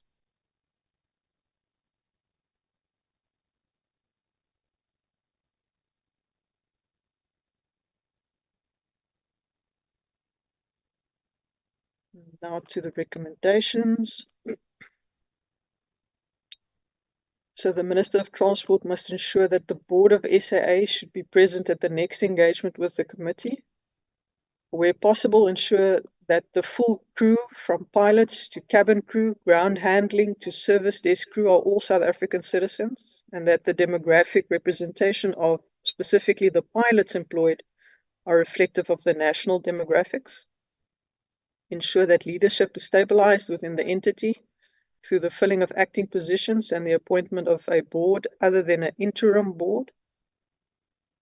Ensure that aviation entities and regulators regularly meet to discuss aspects of their work that impact the operations and revenue generation of the other, and to prevent undue blockages or suspensions of aviation operations that lead to massive impacts on passengers, which is likely to result in loss of future patronage. Ensure that all processes linked to business units that are in the process of business rescue or liquidation are finalized as soon as possible. Ensure that any legislative amendments that could be proposed to assist the entity in delivering on its mandate are considered and brought to the committee for consideration. And then our next two items, as suggested by Mr. Montano, ensure that issues raised regarding the Durban to Cape Town route are resolved so as to ensure that SAA pilots a flight on this route and deploy aircraft from its wet lease deal, and if such a route and deployment is found to be viable and well supported, to run a full service on this route. So Chair and members would have seen that again our events bypassed us because SAA has indicated that they're planning that route. That was released within the last month. And then our last one here, proposed ensure that the property portfolio is managed in such a manner that would assist SAA in increasing its investment portfolio size and value to boost additional revenue generation and strengthen the company balance sheet. So Chair and members, that is the first oversight report. If there are any additions, we can note them today and make sure that they are included. And if Chair and the members are happy, we can propose that once we have those suggestions, that a report is adopted with amendments. Once we've finalized all the amendments and clarified all these acronyms, we will then also send the reports to members before they are ATC'd. So Chair, that is our first one for input.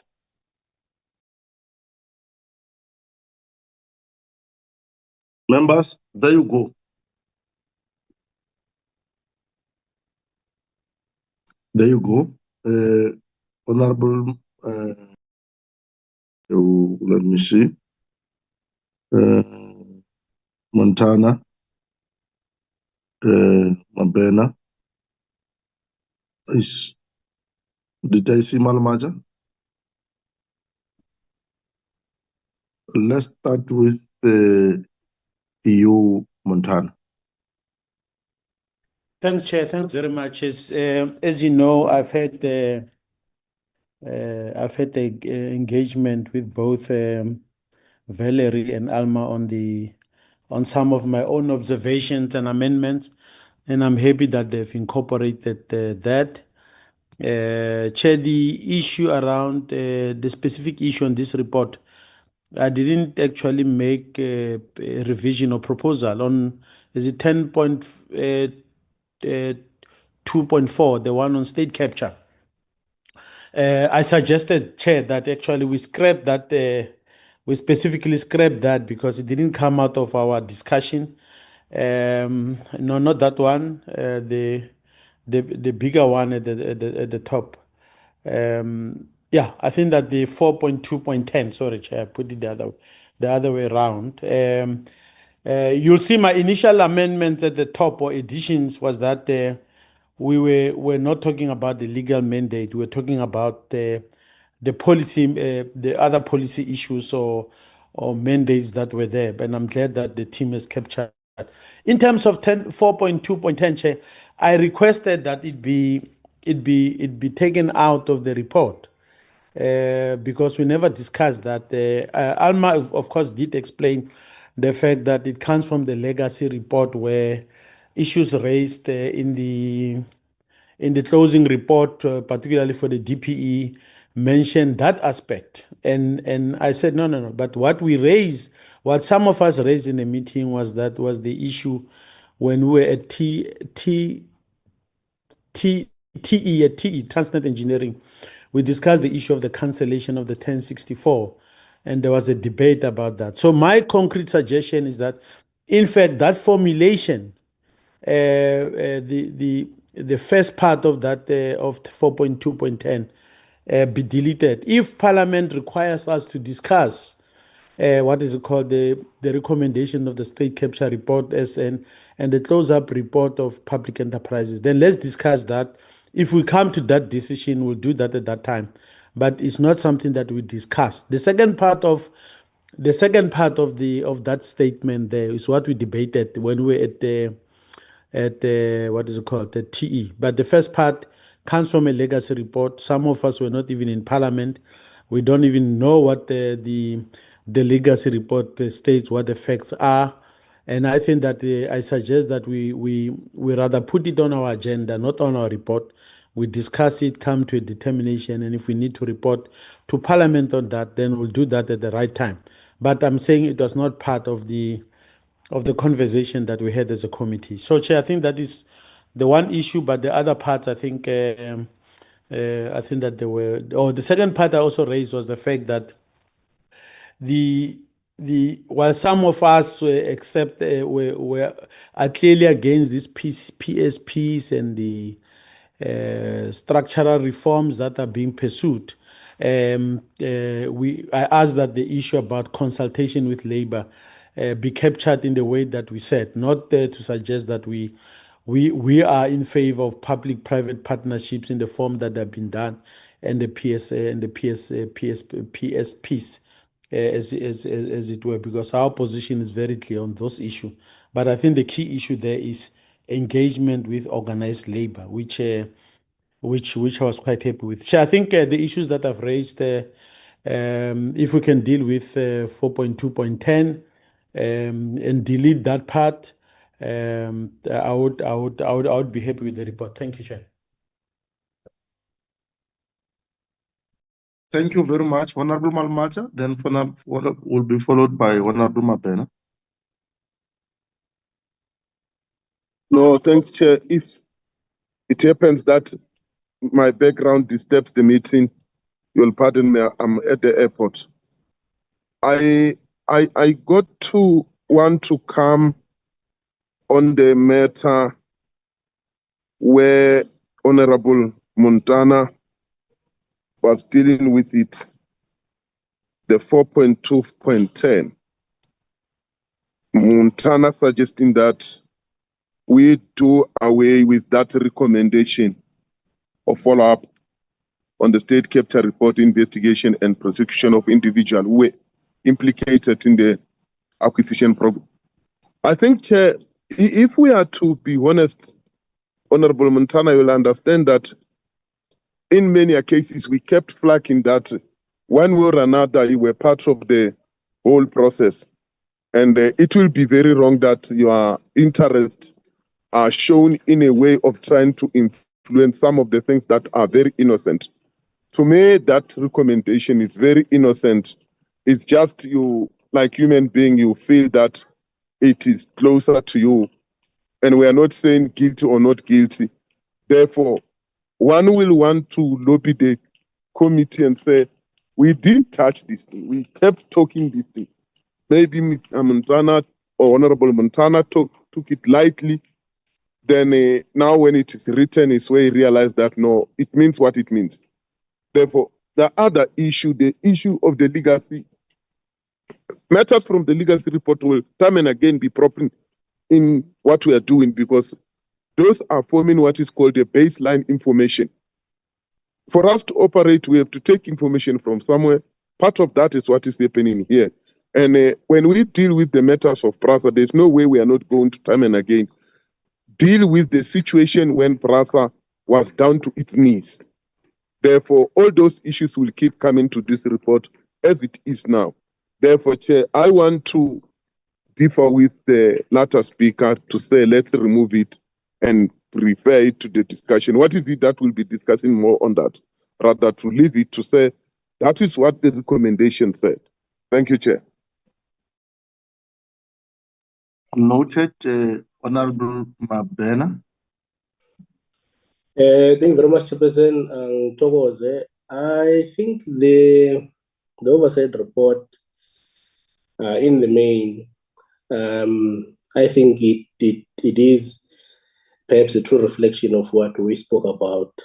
I think I also take a very dim view of the recommended of the changes sponsored by my fellow Kaizer Chief supporter there.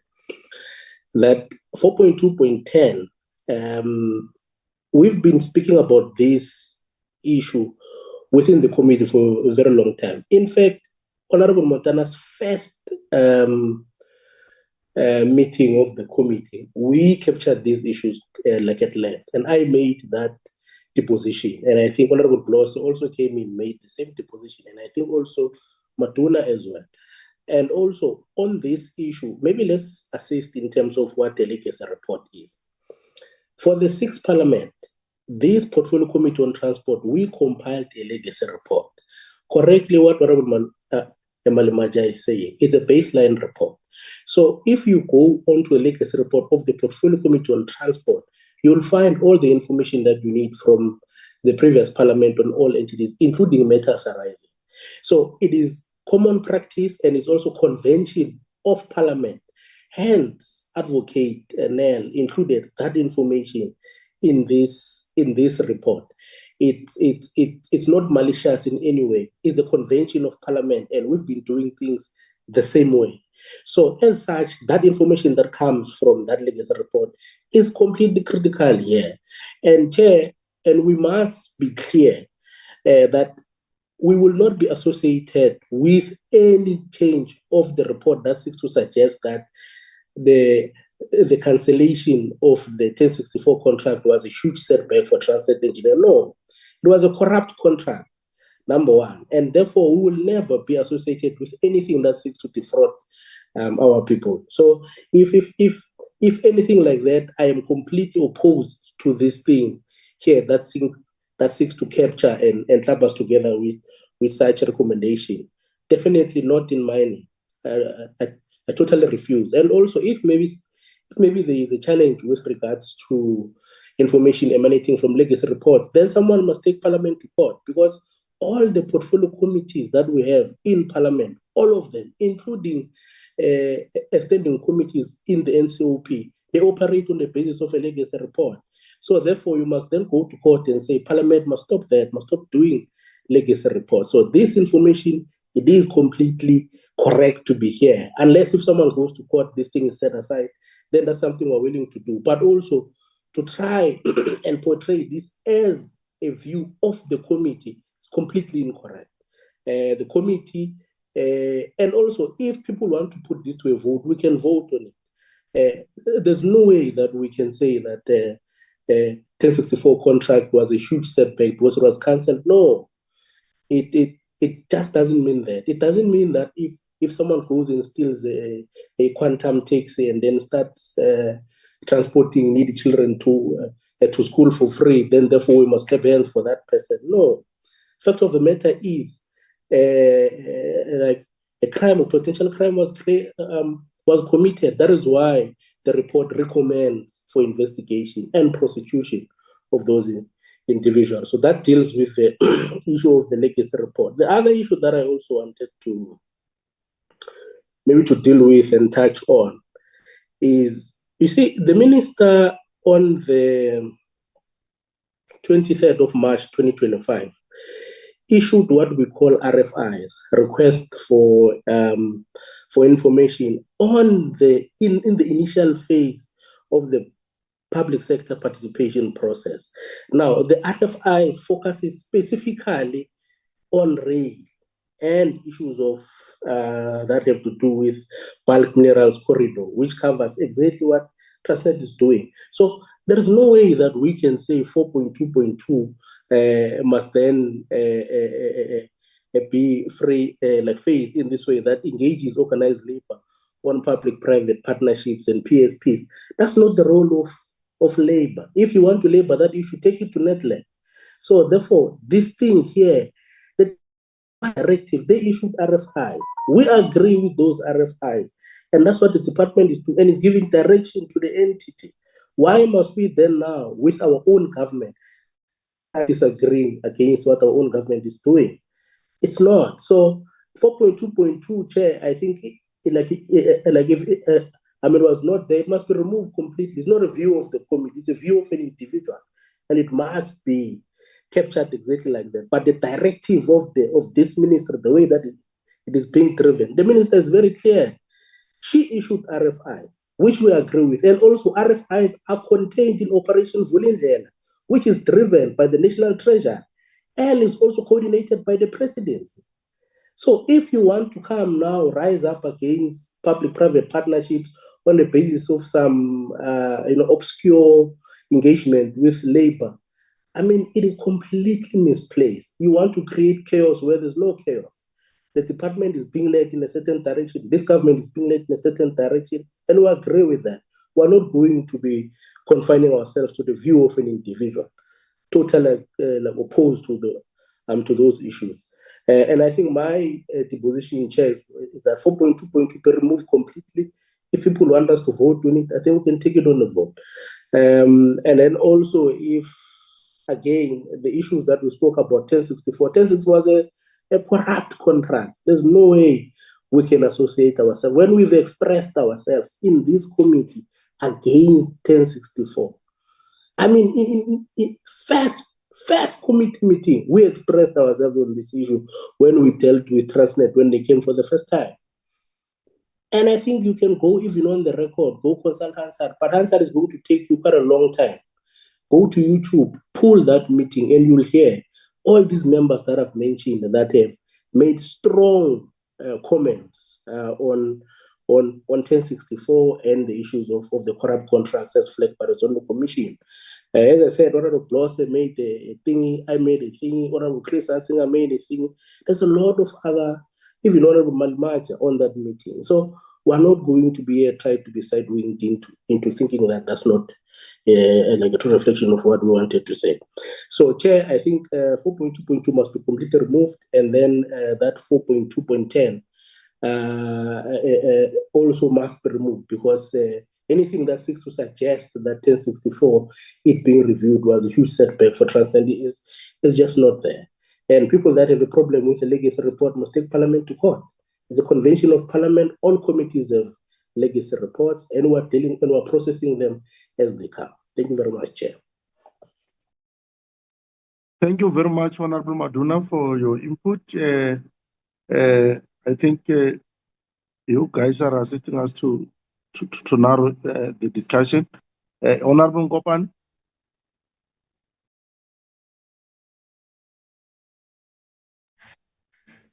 Thank you, Honorable Chair.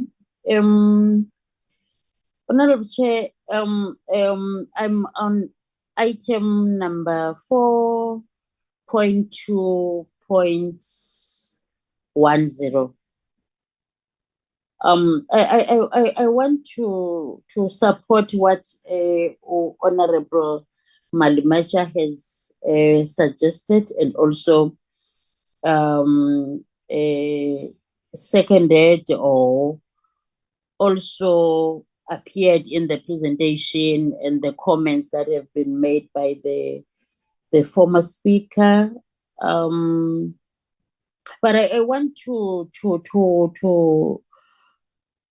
assert that the legacy report issues, yes, they would appear from time to time up until we ensure that they are dealt with.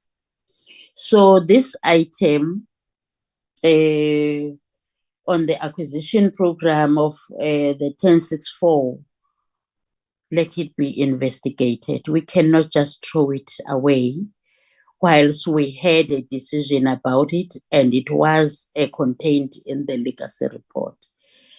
Yeah, that's what I wanted to say, Chair. Thank you. No, thanks very much. I'm not seeing any other. Is there any other hand? Kubeka. Talent. Yes, Chair. Thank you, Chair, and greetings to everyone. Chair, I just wanted to highlight and support my colleague, Honorable Montana. The meeting, I would like the meeting to note that this is not only the view of Honorable Montana, put it as a view of MK Party. Thank you, Chair. So it's not a view of an individual is what I'm trying to say. I heard one of the honorable members saying, no, what Honorable Montana is saying is a view of an individual. No, it's not. May this meeting note it down as a view of MK Party. Thank you, Chair. Okay. No, thanks very much, colleagues. I think we've arrived at a point where we must rule on this matter. Colleagues, it will be, and I think we respect individual political party views to the extent that they are independent and they must continue to make their valuable contribution, especially in terms of their own propositions. But however, colleagues, it will be unjust if we can sit in a meeting of a portfolio and say we can't consider the views from the legacy report, because who would have received this legacy report? And indeed, as honorable members are saying, these are the baseline upon which we operate. We can't then say we will not take to cognizance or to consideration the issues raised in the legacy report. It will be just quite unfortunate, because therefore, there are a lot of things from legacy report that we used, including, by the way, the very oversight was based on legacy reports, because it was a baseline upon which we conducted it. There's nothing much that we would have done ourselves in the seventh parliament, which was not based on what happened in the sixth parliament, especially with Transnet, which migrated from another portfolio to one man's portfolio at this particular point. So I wouldn't agree to that. To the extent, honorable members, Honorable Montana, I know your strong views. I know the MK Party's view on this particular matter. But to the extent, as Honorable Mabena is saying, that this matter has never been refuted anywhere, our stand will be stand in line with the legacy report. Should any other thing happen that warrant a change, we'll then consider that. But at this point, there is nothing that we can say that seek to suggest the legacy report can stand and matters emerging from legacy report cannot be taken to cognizance. So at this point, we will remain with that particular 4.2.10 in the manner that reads, follow up on the recommendation of State Capture Report in the investigation and prosecution on individuals who were implicated in the acquisition program for the 1064 locomotives program. That's how it must end.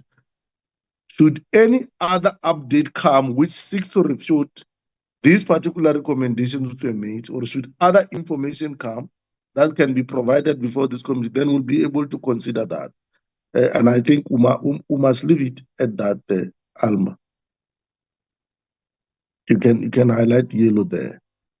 Yeah, because yes, my suggestion is just that. But Chair, you can't. Chair, can I make a point of order, because I think yeah, you can come in. Montana. Can I come in? Montana, before you come in, I'll allow Alma to say something. Okay.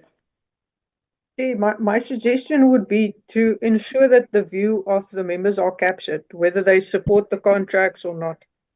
That this that I have in brackets, I can move that view expressed by the MK party to the observations. So it is in the report and it will be part of the report. Chair, No, then no. Let's finish the discussion. The chair will summarize, will indicate our position. Chair, I suggest we do it that way. You can't, Alma will come at the end once we've concluded the discussion. Can I make my point of sorry, Chair? No, wait, my man. Let's take a point of order from Montana. Chair, can I come in, Chair? Yes, you are allowed, my brother. Thank you, Chair. I think that we seem to be confusing things, and that is why, firstly, Chair, I thought you'd come in at the end once you've concluded the discussion, not to instruct the what is called the advocate to write and say we can't accept that. We also will indicate our position at the end. But let's go back to the issue, Chair, because I think people are dealing with we seem to be dealing with different issues. Number one, I made the point that in our oversight visit, people may have their views, I may have my own views. But I'm saying in the oversight visit, we didn't discuss the legacy report. And that is why I said if we want to discuss the legacy report and how we take it forward, let's put it on the agenda of the committee. We never said put it aside, but it was not part of this oversight. That's number one. Number two, I think that I hear, for example, you are also allowing people to cast aspersions. Honorable Malamaja says, Montana, you are involved, you are affected by we are dealing with Transnet, we're not dealing with PRAS. I was not directly involved with PRAS, with Transnet. I was a group CEO of PRASA. So we are not talking about PRASA, we're discussing Transnet. So there's no way, it's not an issue for me. Thirdly, I think, Chair, the notion that is being decided, there's a court process currently on this very contract. I don't know who comes and say that this report is a corrupt contract when actually this matters. In fact, the NPA, like it has done with other major cases, it has done that. But that's not my point. My point is very simple, and I think that if people are not, and this has nothing to do, and you can see, Chair, that I've made numerous comments on this report, and some of those is very interesting that people are not saying these are Montana's personal view. For example, on SAA, the last two recommendations where Alma says we're even overtaken by time, they were made by me because those were the issues that came from the discussion. It was not something that I brought an MK position. So that's the first issue that is there. So you can't be selective and say, okay, there we like Montana's view. It's not his view. It is we can. I made this. I looked at the entirety of the report. On 4.2.2 again, Chair. Mabena again. Kosi is still celebrating Nedbank. I never made. You must see, I think, in fact, Alma must put in the original formulation that she put from the legacy report. 4.2.2. I just said, but you can't capture in the way that originally it was done. So it was not our proposal. It was there because I've made the point that you see, if you want to deal, Chair, with the legacy report, the proper way of whether we accept, we're not there when this legacy report was done. I never said reject the legacy report. I said issues that comes from the legacy report should be discussed appropriately by this committee, but they can't be sneaked into an oversight report because then we will not support the report at all. Whether you vote or you don't vote, you take your position. But I think, Chair, you are allowing my views. You see, people with what they want to debate with me, my views on state capture, that we can do separately. In this particular oversight visit, we never took a decision.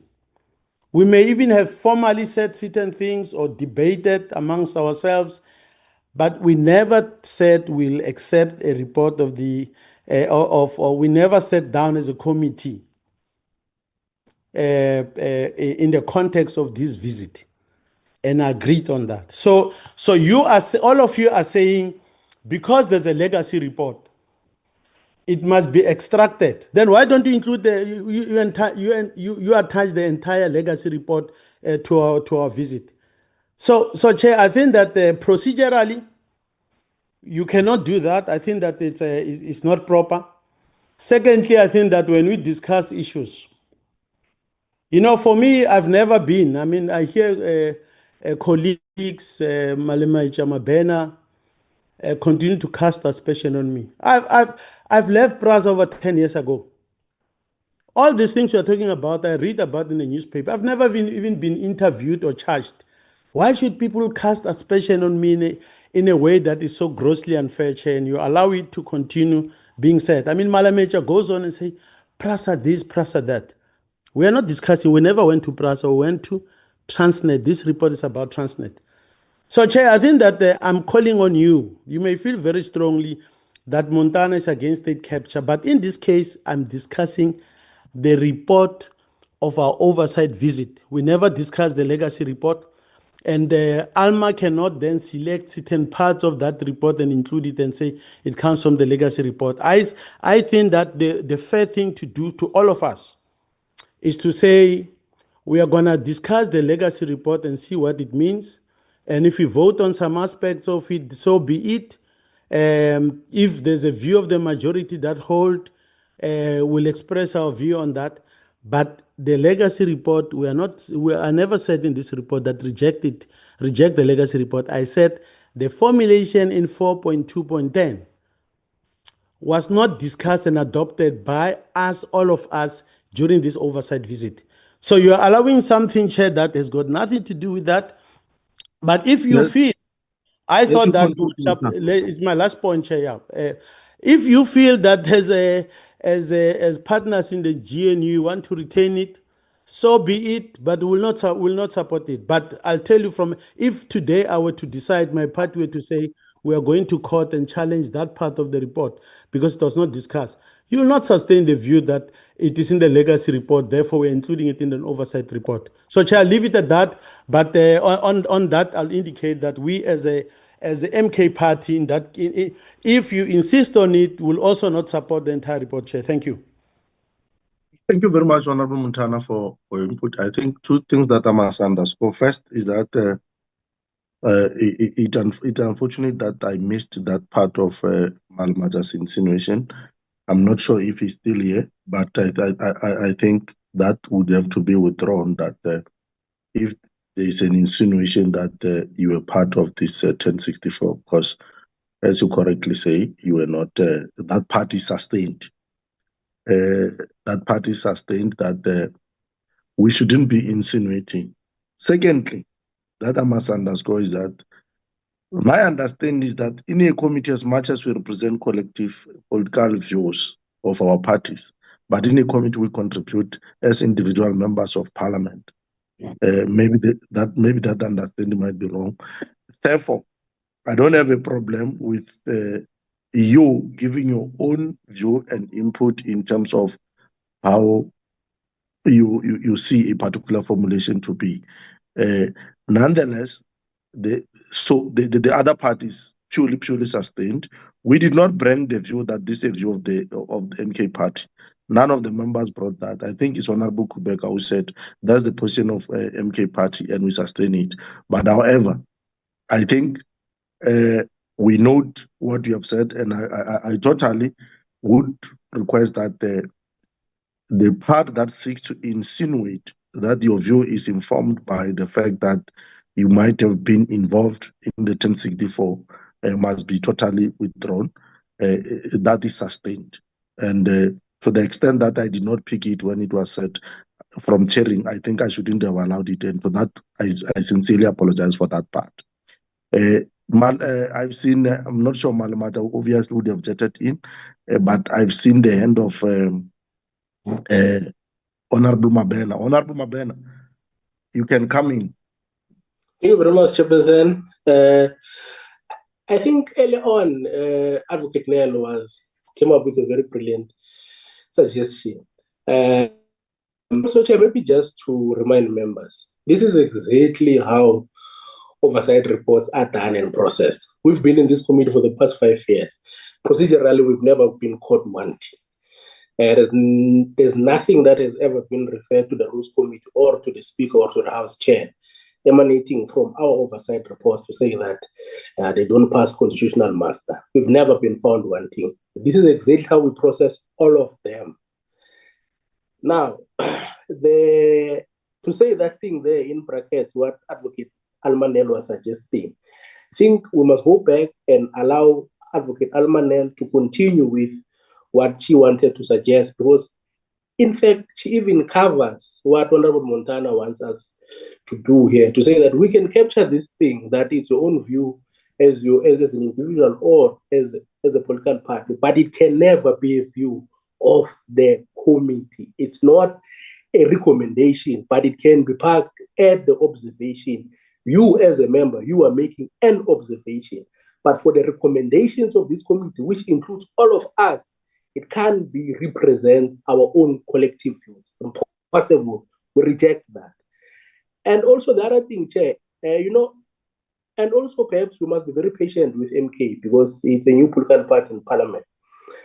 But some of our political parties, when members arrive in committees, we give them legacy reports from the portfolio committee and we compile our own legacy reports from political parties' caucuses, so that you can catch up and be abreast of what is happening.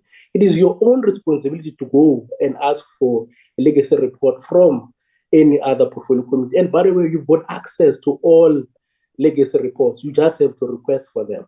Now, that's what some of us did. At the earliest suggestion that SAA and Transnet were being brought to the committee, we requested those and we finished with those and went through them.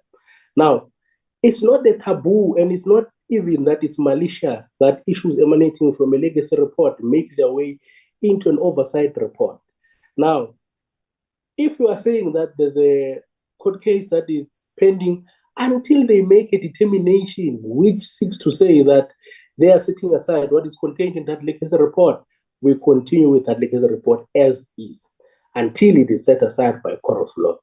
So, Chair, I think we could have saved quite a lot of time should we have allowed Advocate Nell to proceed procedurally as a person of the law, the way that she was going to direct us. Otherwise, I think everything else will capture it correctly, Chair.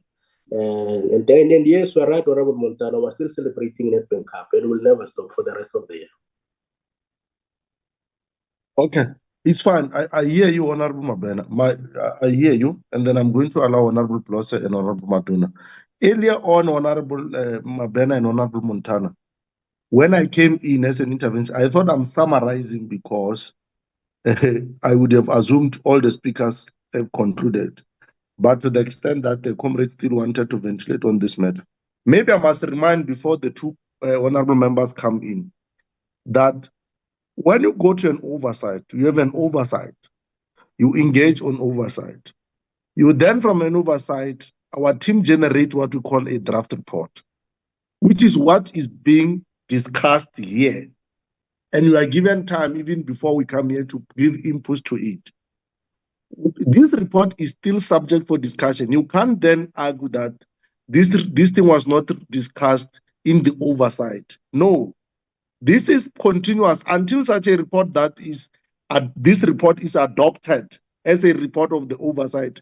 Any other matter, including you giving input as you would have given when we left the oversight, is still considered part of this particular draft until and is subject to discussion until such a time that we finalize the discussion. So there's nothing wrong, colleagues, that we are doing in terms of saying it should have been discussed in Braamfontein or it should have been discussed in SAA office. You are still within your right to raise any other matter, whether on observation or on recommendation, until now, to the extent that we'll then finally say the report is finally adopted. So you can bring any other matter, whether from the legacy report or anywhere else, Honorable Mabena and Honorable Montana, until such a time that the chair says we have resolved, we are adopting or we are not adopting. Any matter that you think must be raised in the report, you are allowed to bring it. Honorable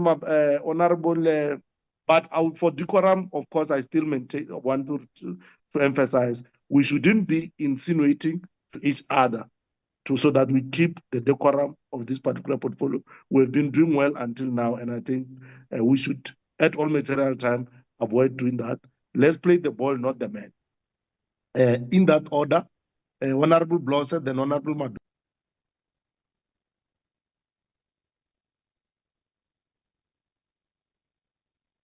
Honorable Ghana, I've seen you. Yeah, no, thanks, Chair. I think, Chair, maybe to start where you ended off, if indeed there was articulation that would have suggested that there was any involvement of Honorable Montana in the 1064, I think that should be registered as unwelcomed. I also didn't pick it up, but if he's raising it sharply like that, I think your ruling is welcomed, Chair, in that regard. But now, Chair, coming to this oversight report, I don't think that we should allow that the reports itself be held at ransom. I think it's not the first time we are dealing with this issue, whereby even in his own convention, Honorable Mutan, he would have even engaged Advocate Nell on the side to make sure that his inputs are well captured in the report. So, as we are correctly saying, Chair, it's an oversight report. We've made reflections, and everything else that we seek or that we have discussed or that we seek to achieve has been ventilated in this report. Now, I don't like it when Honorable Montana wants to hold the entire report and ransom and even threaten that he's not going to support it because of 4.2.10. I don't think that we should allow that, respectfully so, Chair. It's an oversight report, and an oversight report simply means that the committee is making reflections of what they would have found. And again, Chair, the issue of a legacy report speaks to continuation of the work of the committee, because we cannot allow a committee that always has to start from ground zero. There's always going to be that continuation. Even us here, we accept that the work that we are doing now, if we are unable to complete some of the work within this term of office, those who are going to take over in the 8th administration must be able to continue and take forward what we have started, or otherwise government will never move forward. So I'm trying to understand the entire logic around everything else, and I don't see it in terms of what really is so wrong about us articulating issues that would have came from the legacy reports that actually deals with oversight, that deals with accountability in terms of what would have transpired at that time. Because at the end of the day, our people that would have voted us, that's what they want. They want finality in terms of issues. And if it comes to a point that the state capital report, some people then have to go in accounts or they have to go to appear in court, they will articulate those issues there in terms of what transpired at that time. But us as a committee would have taken the time to take forward this report so that we ensure that the finality on these issues are reached, Chair. So for me, Chair, I'm saying that let's move forward with the reports, we adopt it, and then we take it to its finality. And those who are aggrieved about it, well, they can just register their rejection whenever the point arises. But we must not allow a situation where we feel that the entire report is now held at ransom because there's this particular clause within it that people feel strongly that they are against. I don't think, Chair, that it's a way we need to operate. We've been operating very well in this committee, and what is happening now, I really am not taking kindly to it. I don't like it at all, Chair. Thank you very much. Thanks very much, Honorable Bloss. Thanks a lot for your input. I think it's my. Yeah, Maduna, then will be followed by Ghana. Oh, no, thanks, Chair. I think also I will follow suit the speakers before me. It's not usually that we agree like this. I see that the Nedbank champions, the Honorable Mabena, we can take Honorable Bloss into this GNU on a lighter note. No, but thanks, Chair. I think as well it would be unfair to hold the entire report based on one point that the honorable member doesn't agree on. On a lot that I would have wanted to say, I've been covered by the two speakers before me. Therefore, as well, I want to support the notion that say, as and when it must happen, we must adopt the report and move. Where there are members who are having a disagreement with a particular point, they must just register their disagreement, and then we move. I thank you, Chair. Honorable Ghana. Yeah, thanks very much, Chair. Maybe two quick points.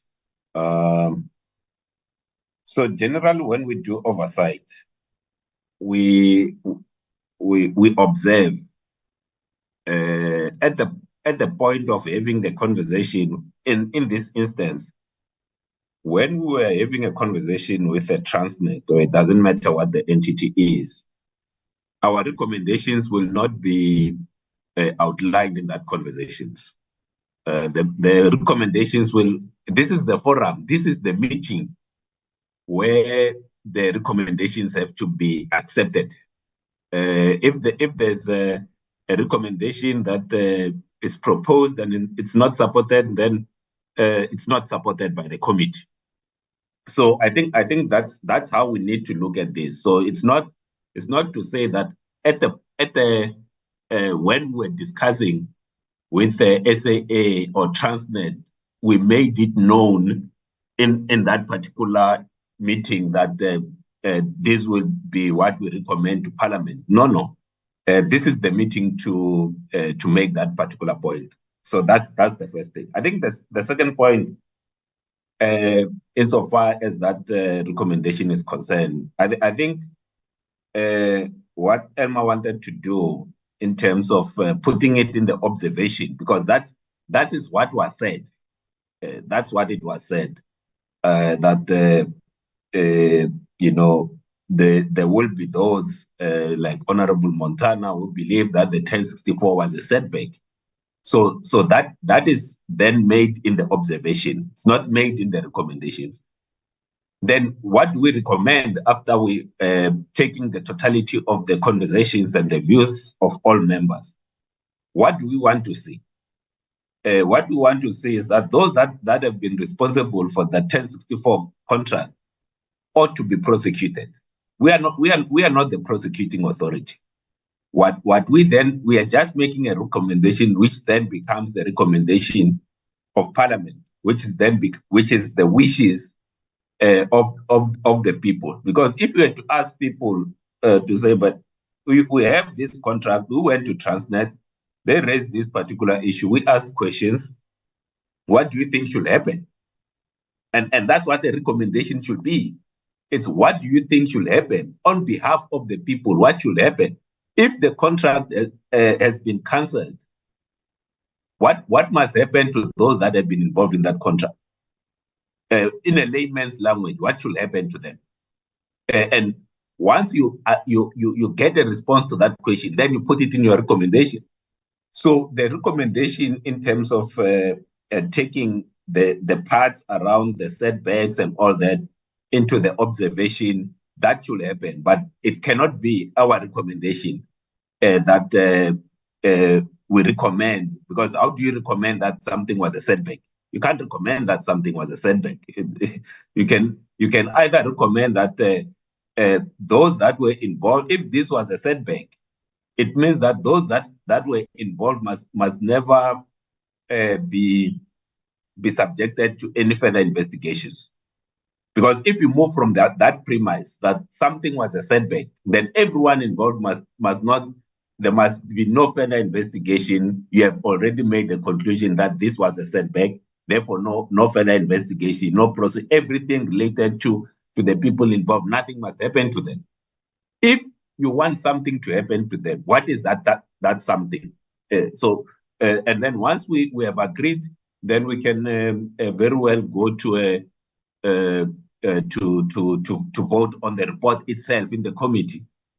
And then if there are, as a last point, Chair, if there are members in the committee that feel that they cannot support the report in the committee, they are at liberty to say that they don't support the report. It's not, there's nothing that says that everyone in the committee must necessarily support the report. So if people,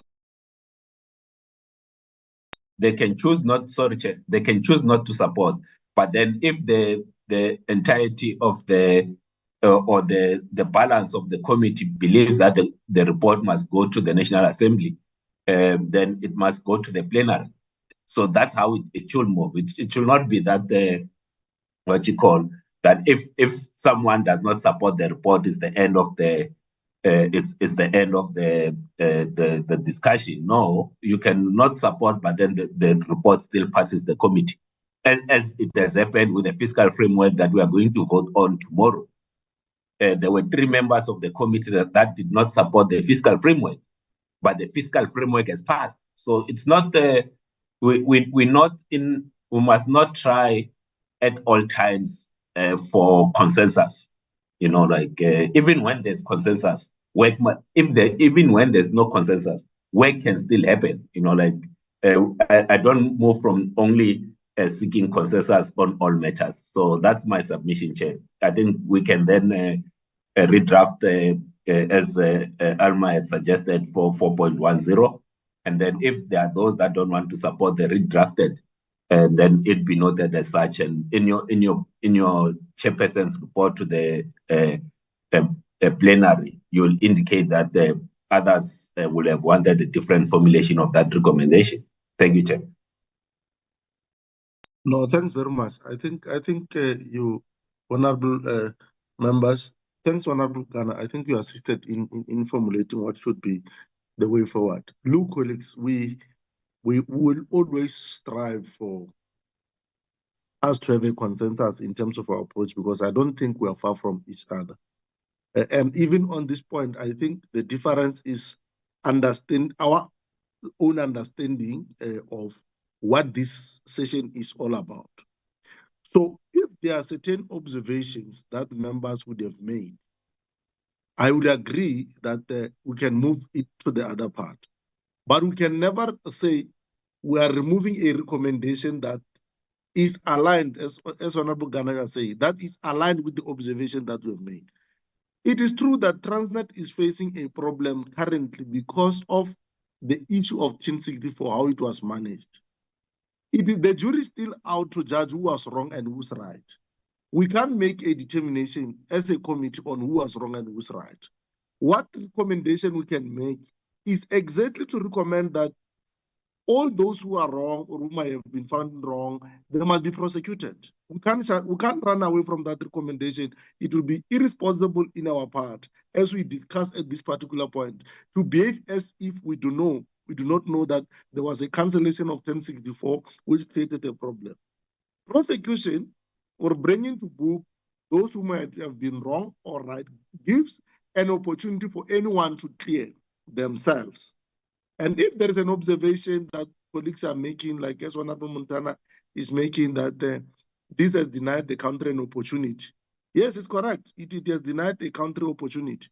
And then we can't then say, after making such observation and keep quiet about it, we must make a recommendation. Therefore, I will recommend that we note, I'm not sure if Honorable Montana, you still want to note us to officially record your objection, or you are on the same page now at this particular point.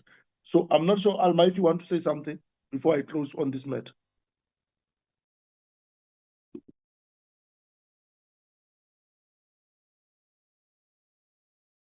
Yes, Chair. I would just like to make the following proposals, because I believe this may assist.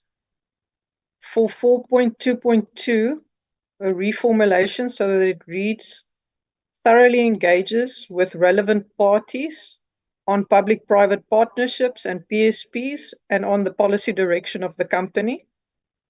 That way, we don't have, they can cover labor where labor is needed to be consulted, but also others. So we don't just specify the engagement with organized labor. That's for 2.2. Then, Chair, what I can suggest as a way forward so that it's more general and it encompasses any and all findings from state capture report. For 4.2.10, so that we change it to read, follows up on recommendations of the state capture report where findings were made and linked to Transnet, and ensure that appropriate disciplinary steps and where possible prosecution steps are put in place. So, Chair, then the specific reference to the locomotives, I can move to observations, as well as the view that the cancellation of the contract was a setback. So then our recommendations read proper as recommendations, and we cover all the concerns and issues. It's just that, Chair, I think that a general recommendation on follow-ups to state capture recommendations should suffice, because that would cover our reporting back to Parliament as well as legacy issues. And it's not putting it on a specific contract or specific issue. Thank you, Chair. Okay. I think I'm tempted to agree with the formulation as you put it, so that it covers any other matter that we may want to deal with, including 4.2, by the way, 4.2.2.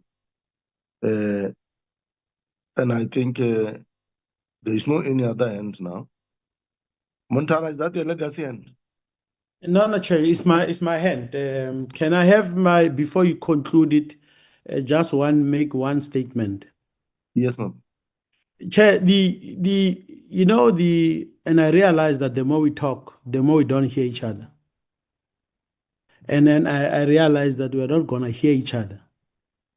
I listened to Honorable Ghana, I listened to Blosse. We never said this report should not go forward. We said we will not support the report, and we'll state that we've got the right in the declaration to make an observations. Now, people say we've got the right to pick up on the legacy report, but let me say, Chair, you are not being selective when you the legacy report, and I've read it contrary to what Honorable Mabena has said. Some of us, I may not have been a member of Parliament, but I worked in Parliament. And the procedures that are there for my first 10 years, I was a parliamentary officer. Yeah, on a point of order. Can I finish? No, there's a point of order, Mr. Honorable Montana. When you spoke first, you said, and I quote you, and I'm quoting you in this meeting, you said, issues coming from a legacy report that we've never even seen, that I don't even know, that I've never even read. You said that when you spoke for the first time in this meeting. No. But you are misunderstanding what I'm saying. No. Chair, that's not a point of order. That's what Chair, that is not a point of order. Now you are changing your statement. No, I'm not changing my statement. It's not a point of order, Chair. Chair, can you rule? It's not a point of order. It's a view. Wait, Honorable Montana. Yeah. Honorable Mabena, I respect your right to raise order. And that right must be exercised orderly. That's the first point. That's the first point. I was still gonna recognize you. I'm chairing the meeting. I was still gonna recognize you to allow you an opportunity. So, Honorable Montana, I've given you an opportunity to make an addition, and I think you are using the opportunity to respond to other members, and I don't think that is fair. Because when I've given you an opportunity, I was giving you opportunity. The matter of what has been discussed, we're done. We are now at a point where a new formulation has been put. I want anyone who dissent to say something. And I thought you are also dissenting in relation to that. If there is no such... I am Chair. Yes, say what you are dissenting about so that we record it and close the meeting on this aspect. Chair. Yes, Chair. I was making the point that when you listen to colleagues who have said that we shouldn't hold the report to ransom, we are not suggesting that the report should not proceed. We are simply saying, with or without the new formulations, the committee is free to adopt the report, but we as on the part of MK, we will take a completely different position, and precisely because, not because of the individual formulation, the fact that you, and I'm now giving you the basis on what Alma can capture in the report. The legacy report says a lot of things about Transnet. And these are not referred to in all this report. It's only one particular narrative that is being selected, which you do not agree with. So, Chair, I think that even on 422, I asked Alma to put up what he had originally put so that members can see that. I happen to have taken my time to read the report and make comments. And these are now attributed to even formulations that are not ours are now but I realize, Chair, you are not going to hear us. We are not blocking the report. If the committee is happy to adopt it, proceed with it. I'm just simply saying, with or without the new formulations, we as MK will adopt a different view and will put forward during the declaration when the report is put forward. Thank you, Chair. Okay. No, thanks. I think, colleagues, we are now all agreeing that the report with that formulation that Alma would have put must then be adopted. And then we move. Chair, Who's that? it's Honorable Blosse. Chair, just for clarity, is Honorable Montana saying that he also disagrees with the new formulation that Alma had just proposed now? Is that the position? Because I didn't quite. Yeah, I think that's a. yes, that's what I'm Yes, saying, Honorable yes, that's what he's Blosse. saying. Okay, noted, Chair. Noted. That's what he's saying. So I think what that will be noted. It is within his political right to make a dissent, to have a dissenting view on a different frame altogether. Now that is noted, but I think all in all, we're agreeing that the report must be taken to the assembly at this point. Are we on the same page? Agreed, Chair. Agreed, Chair. Agreed. Honorable Mabena, yeah, agreed. Thanks, colleagues. I think thanks very much. We are not doing well in terms of time, and I think members will have to go to other engagements. If you can project what was outstanding. Okay, just before you proceed, for the sake of the record, can we have a formal mover and seconder for that first report? Can I have a mover? I would say Honorable Mabena moves. Honorable Mabena moves. Second, Can I Chair. have a seconder? Honorable Maduna Maduna, second. Thanks very much. The report is adopted. It will be processed through the process to the National Assembly for it to be a report of the House and Parliament of the Republic. Any other issue? Alma, if you can, if you, comrades, colleagues, if you can project what is next. Chair, can I just get an indication of how much time we have for the second report? Because that would be the last one, unless we Look, consider minutes, because minutes might move faster than the second report, Chair. I would want us to defer that second report. No? The reason being, I would want us, when we present the report, to have a type of a robust discussion we had. Members must never feel bad that they've differed with each other on this report. It's the type of engagement that we actually want. Must differ and be robust. So I wouldn't want us to allocate a limited time to the next report, more so that honored members are have to rush somewhere. Let's take the set of minutes, defer that report to the next engagement.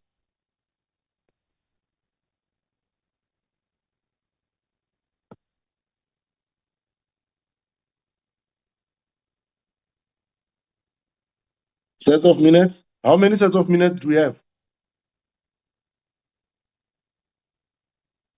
Okay, there are 3 sets of minutes. I'm sharing now the first set, which is of the 20th of May.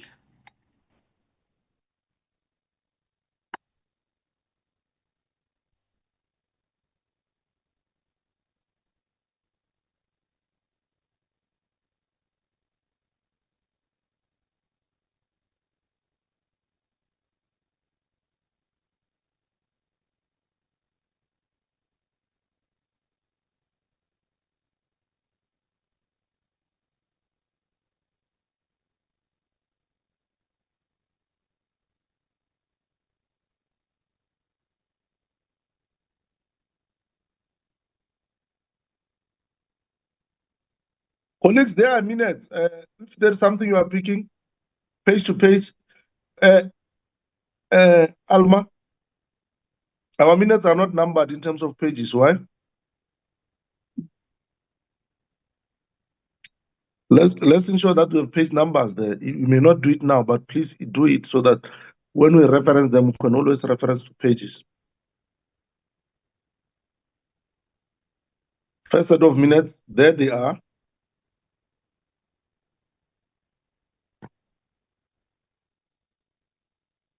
Why no longer projecting? Oh, Chair, that was the first set. You want me to still share it? Yeah, no, it's fine. I want members to comment on it. And if there's no comment, I want to get a mover for adoption. No, Chair, I think we had received them. I can move for adoption. Matuna. Honorable Maduna moves. Seconder? Honorable Blossa, second, Chair. Honorable Blossa, second. Thanks very much. Next set of, unless there is a dissent, no dissent. Next set of minutes. Yeah, this is the minutes of the 27th of May, where the committee was briefed by the department on the implementation of the public transport network grant. And originally the matter of the oversight report was there, but the meeting went on very long. So the committee then dealt with just this matter. There is the list of attendees. These sets of minutes are actually numbered, Chair. So this is page 1. There's the apologies from Ms. Noluchungu, Ms. Kobe, and Dr. Hunsinger. The department's delegates. In the meeting, the chairperson informed the committee about the withdrawal of the SAA bill. Then the committee proceeded to the briefing on the PTNG. There are the comments that were raised by members, and it is quite detailed. In the meeting, there it goes, and then there were the observations by members made on the day after the briefing. Then the committee indicated that the department had to submit responses in writing in 7 to 14 days. So those hasn't been received yet. I will follow up with them after the meeting for those responses. And then there is a note that the reports will be standing over, as well as the minutes that were deferred at that meeting, Chair. That's the minutes of the 27th of May. Chair? Yes, honorable member. No, thanks, Chair. It's Honorable Matuna. Chair, as much as I would move for the adoption, but perhaps as a comment, I noticed in this particular set of meeting that I think the Secretariat might have not noted who was saying what, because in every clarity-seeking question, they just say a member. They don't specify who exactly. So I just as a suggestion, Chair, perhaps like in the same as in the other minutes, can they just state who was asking what, so that at least we get clarity as in when we go through the minutes. But with that comment, I move for adoption. There's a mover with the nota for specific correction on names. Any seconder?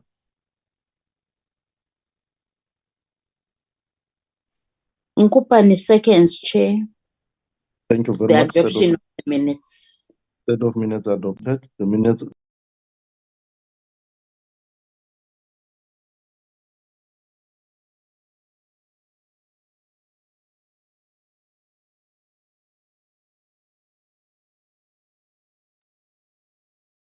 Can you hear me, Chair? Honorable Mutana, yes. No, I'm saying for the previous meeting, I raised my hand and you didn't pick it up because I wanted to put on the minutes that I submitted an apology for Honorable Kubeka, the apology, his apology in that meeting. Okay. No, thanks, Honorable Montana. I remember that apology. If it's in the previous meeting, minutes of the 27th, ne? That's correct, Chair. Where we had Mutuba as an alternate, I also submitted the apology. Okay, let's capture those apologies properly in those two meetings, and then it's adopted with those changes to be effected. Thanks for that. Sometimes do like that, Honorable Montana or any other honorable member. If I'm not seeing your hand, just open the mic and say your hand is up.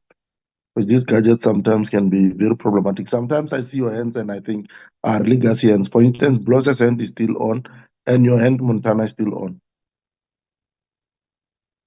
Apologies, Chair. Apologies, Chair. Yeah, no, it's fine. I was just saying sometimes when I see your hands up, I think it's the old hand. It's a legacy hand. But nonetheless, thanks for that, Honorable Montana. Let's proceed. The last set of minutes, the 3rd of June, 2025. Chair? Yes. I will be renamed the mover today. Chair, I think in line with the comment I made in the previous minutes as well. Also on these minutes, please, Vary, can you just specify on the members who said what? Because you just say member. I think it helps when someone reads the minutes as well. I think with that, I move for the adoption. The minutes correctly captures the meeting according to me. Thanks, Chair. Second, Honorable Montana. I second, Chair. Thank you. Thank you very much. The 3 sets of minutes have been adopted. Any other matter? Chair, the matter of the 17th of June, as I've requested that we will need indication whether it will be an in-person or an online meeting. Colleagues, we have a meeting with PRASA on the 17th. The 17th is on Tuesday after the long weekend of the 16th. That week is the week that the Parliament declared in terms of the program adopted by political parties as a week of, it's a committee week. We only have that meeting. The indication we had was that there's been a lot of, and I would have wished Honorable Kobe was here. There have been honorable members who wanted us to engage PRASA on certain issues. There have been a lot of developments around PRASA that needs immediate attention from ourselves, but time has not allowed us to call them earlier. One of the letters we received was from Honorable Kobe, who requested that we must attend to PRASA. There is also a matter that I know Honorable Mabena has raised, and we are dealing with it around the recommendation of the public protector in as far as PRASA is concerned. There's a lot that we need to attend to from PRASA point of view. Now, there is an issue whether our established principle was that we'll have physical meetings, we'll have online meetings when there is no robust type of engagement like we're going to have tomorrow with the road accident fund. But in a point where we feel that the meeting might have to be robust, we usually prefer to have a physical engagement. But with the background that I've given, I want to put it to you so that you advise on how we must handle the PRASA meeting on the 17th, whether we must go virtual or you are comfortable being physical. That's the issue. I'll allow each member to say just a word quickly without wasting time. Ghana, let's start with you. Chair. Yeah, thanks, Chair. Maybe two points before I then express my desire. The committee program would have changed a bit, and the reason I'm raising this now, Chair, is that we so we had originally wanted to deal with the departmental budget and the APPs and so forth. That is not I don't know which dates because of all the moving parts of the program. I'm not so sure if we updated our program. And considering that the week after next, we are starting with the what you call the mini plenaries. I don't know, maybe Valerie could very well assist in terms of what's our program going forward as the first thing. The second point, it's I mean, like I will have no problem in having the meeting virtually on Tuesday. Seeing that it's committee week, but I think if that issue can be attended to, some of us, even if it's committee week, we have to come here because of other multiple committees that are taking place. So just to be on the right kind of space. I think the third point, Chair, I think it's a good practice, for instance, that we try to squeeze in after plenary meetings on some of these topical issues. I think we need to start making a provision for us to meet after plenary to deal with issues as they emerge. We should not wait for extremely very long. You know that, for instance, when there were issues at SAA, I did ask for the briefing by the minister, but that particular issue has kind of overtaken by events and time and so many things.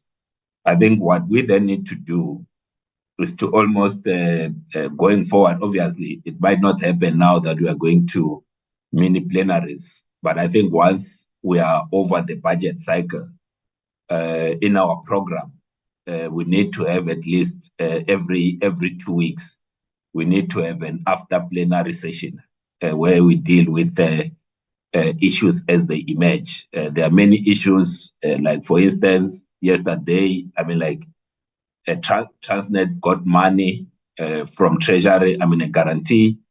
And then yesterday, there was a loan from the World Bank. And we are dealing with the oversight from Transnet. But these new developments haven't found expression in our meetings. And I think we might be very well be accused of sleeping on the job as these matters are arising, Chair. So those will be my 3 points. If maybe Valerie could finish us with the redrafted program so that we see whether next week it's how do we handle the next 2 weeks, taking into account that on the 27th, we are starting with the mini plenaries, Chair. Thanks. Thanks very much. I think your input is helpful and your insight in terms of programming is also very helpful for us. So what are you suggesting? So Chair, that's why I was saying, I don't know what the committee program for the next 2-3 weeks looks like. But on the 27th, the mini plenaries are starting. So just need, and I think our debate for transport is scheduled for the following week. If I could just I'll tell you now, Chair, when our debate it's scheduled for. I'm just checking it on my gadget. You know, like as it happens with these gadgets, when you want something fast, it takes a long time for it to open. Mr. Ghana, I can address this on the 2nd of July. Yeah, so our yes, it's on the 2nd of July. So which means before the 2nd of July, preferably the week before, we need to have engaged with the department on their budget and the APPs, because the last program was was disrupted with everything that happened. So we put it, we set it back. So I don't know how the next 2 weeks look for us if we are to ensure that on the 2nd of July, we've got all our ducks in a row. Maybe Valerie could assist us, because it might very well be that the PRASA meeting might not take the kind of precedence that is being sought at this particular moment. So what we are saying is that we may get a communication that the PRASA meeting be moved so that we allow the department to present budget on the 17th. Yeah. So tomorrow, once tomorrow the fiscal framework is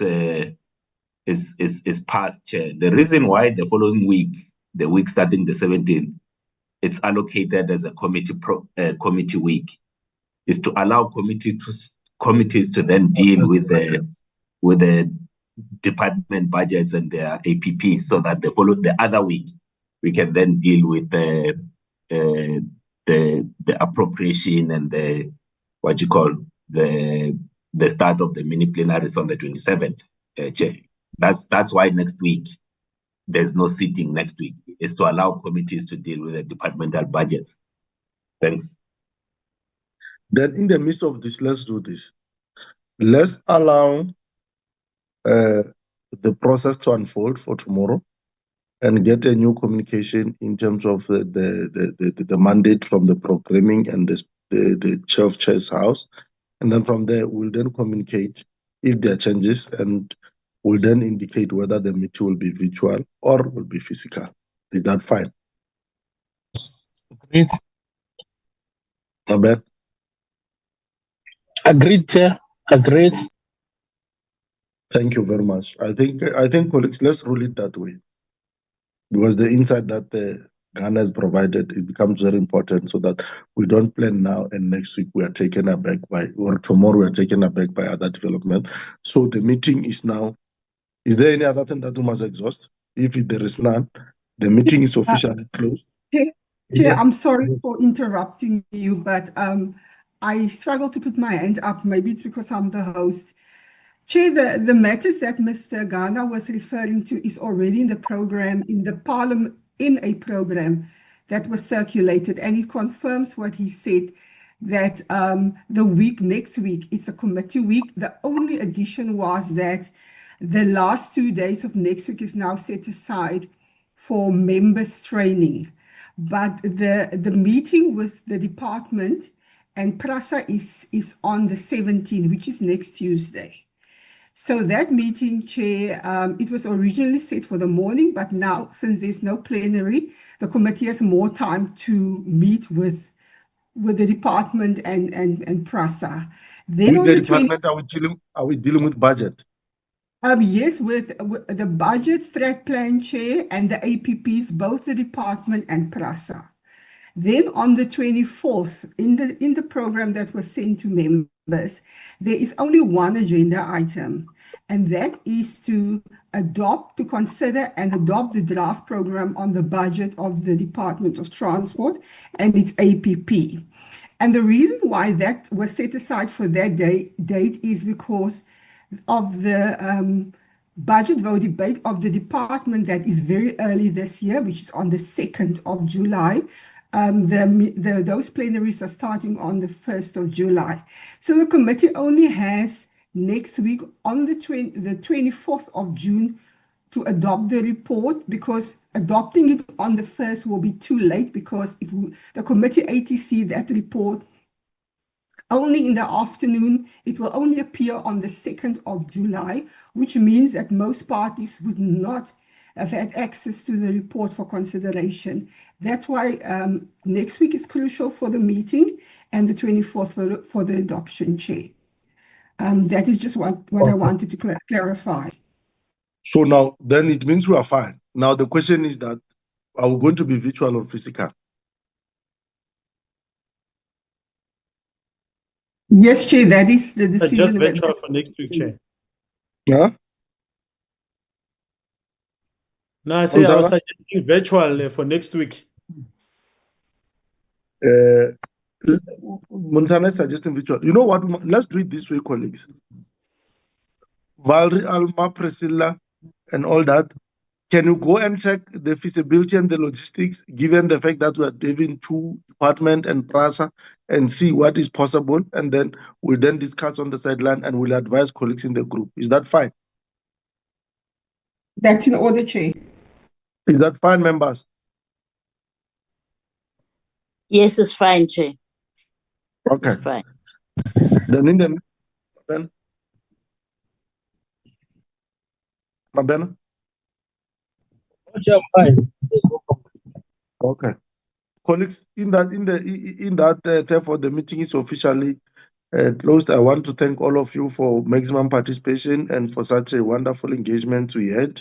We'll continue to plead with you that let's continue to protect the decorum of our committee, and let's continue to engage with each other robustly. We must never fear to contradict each other, and we must never fear also to agree with each other, even beyond our political divides. Thanks very much. Enjoy your next sessions and all the best for your next sessions. Thank you. The meeting is officially closed.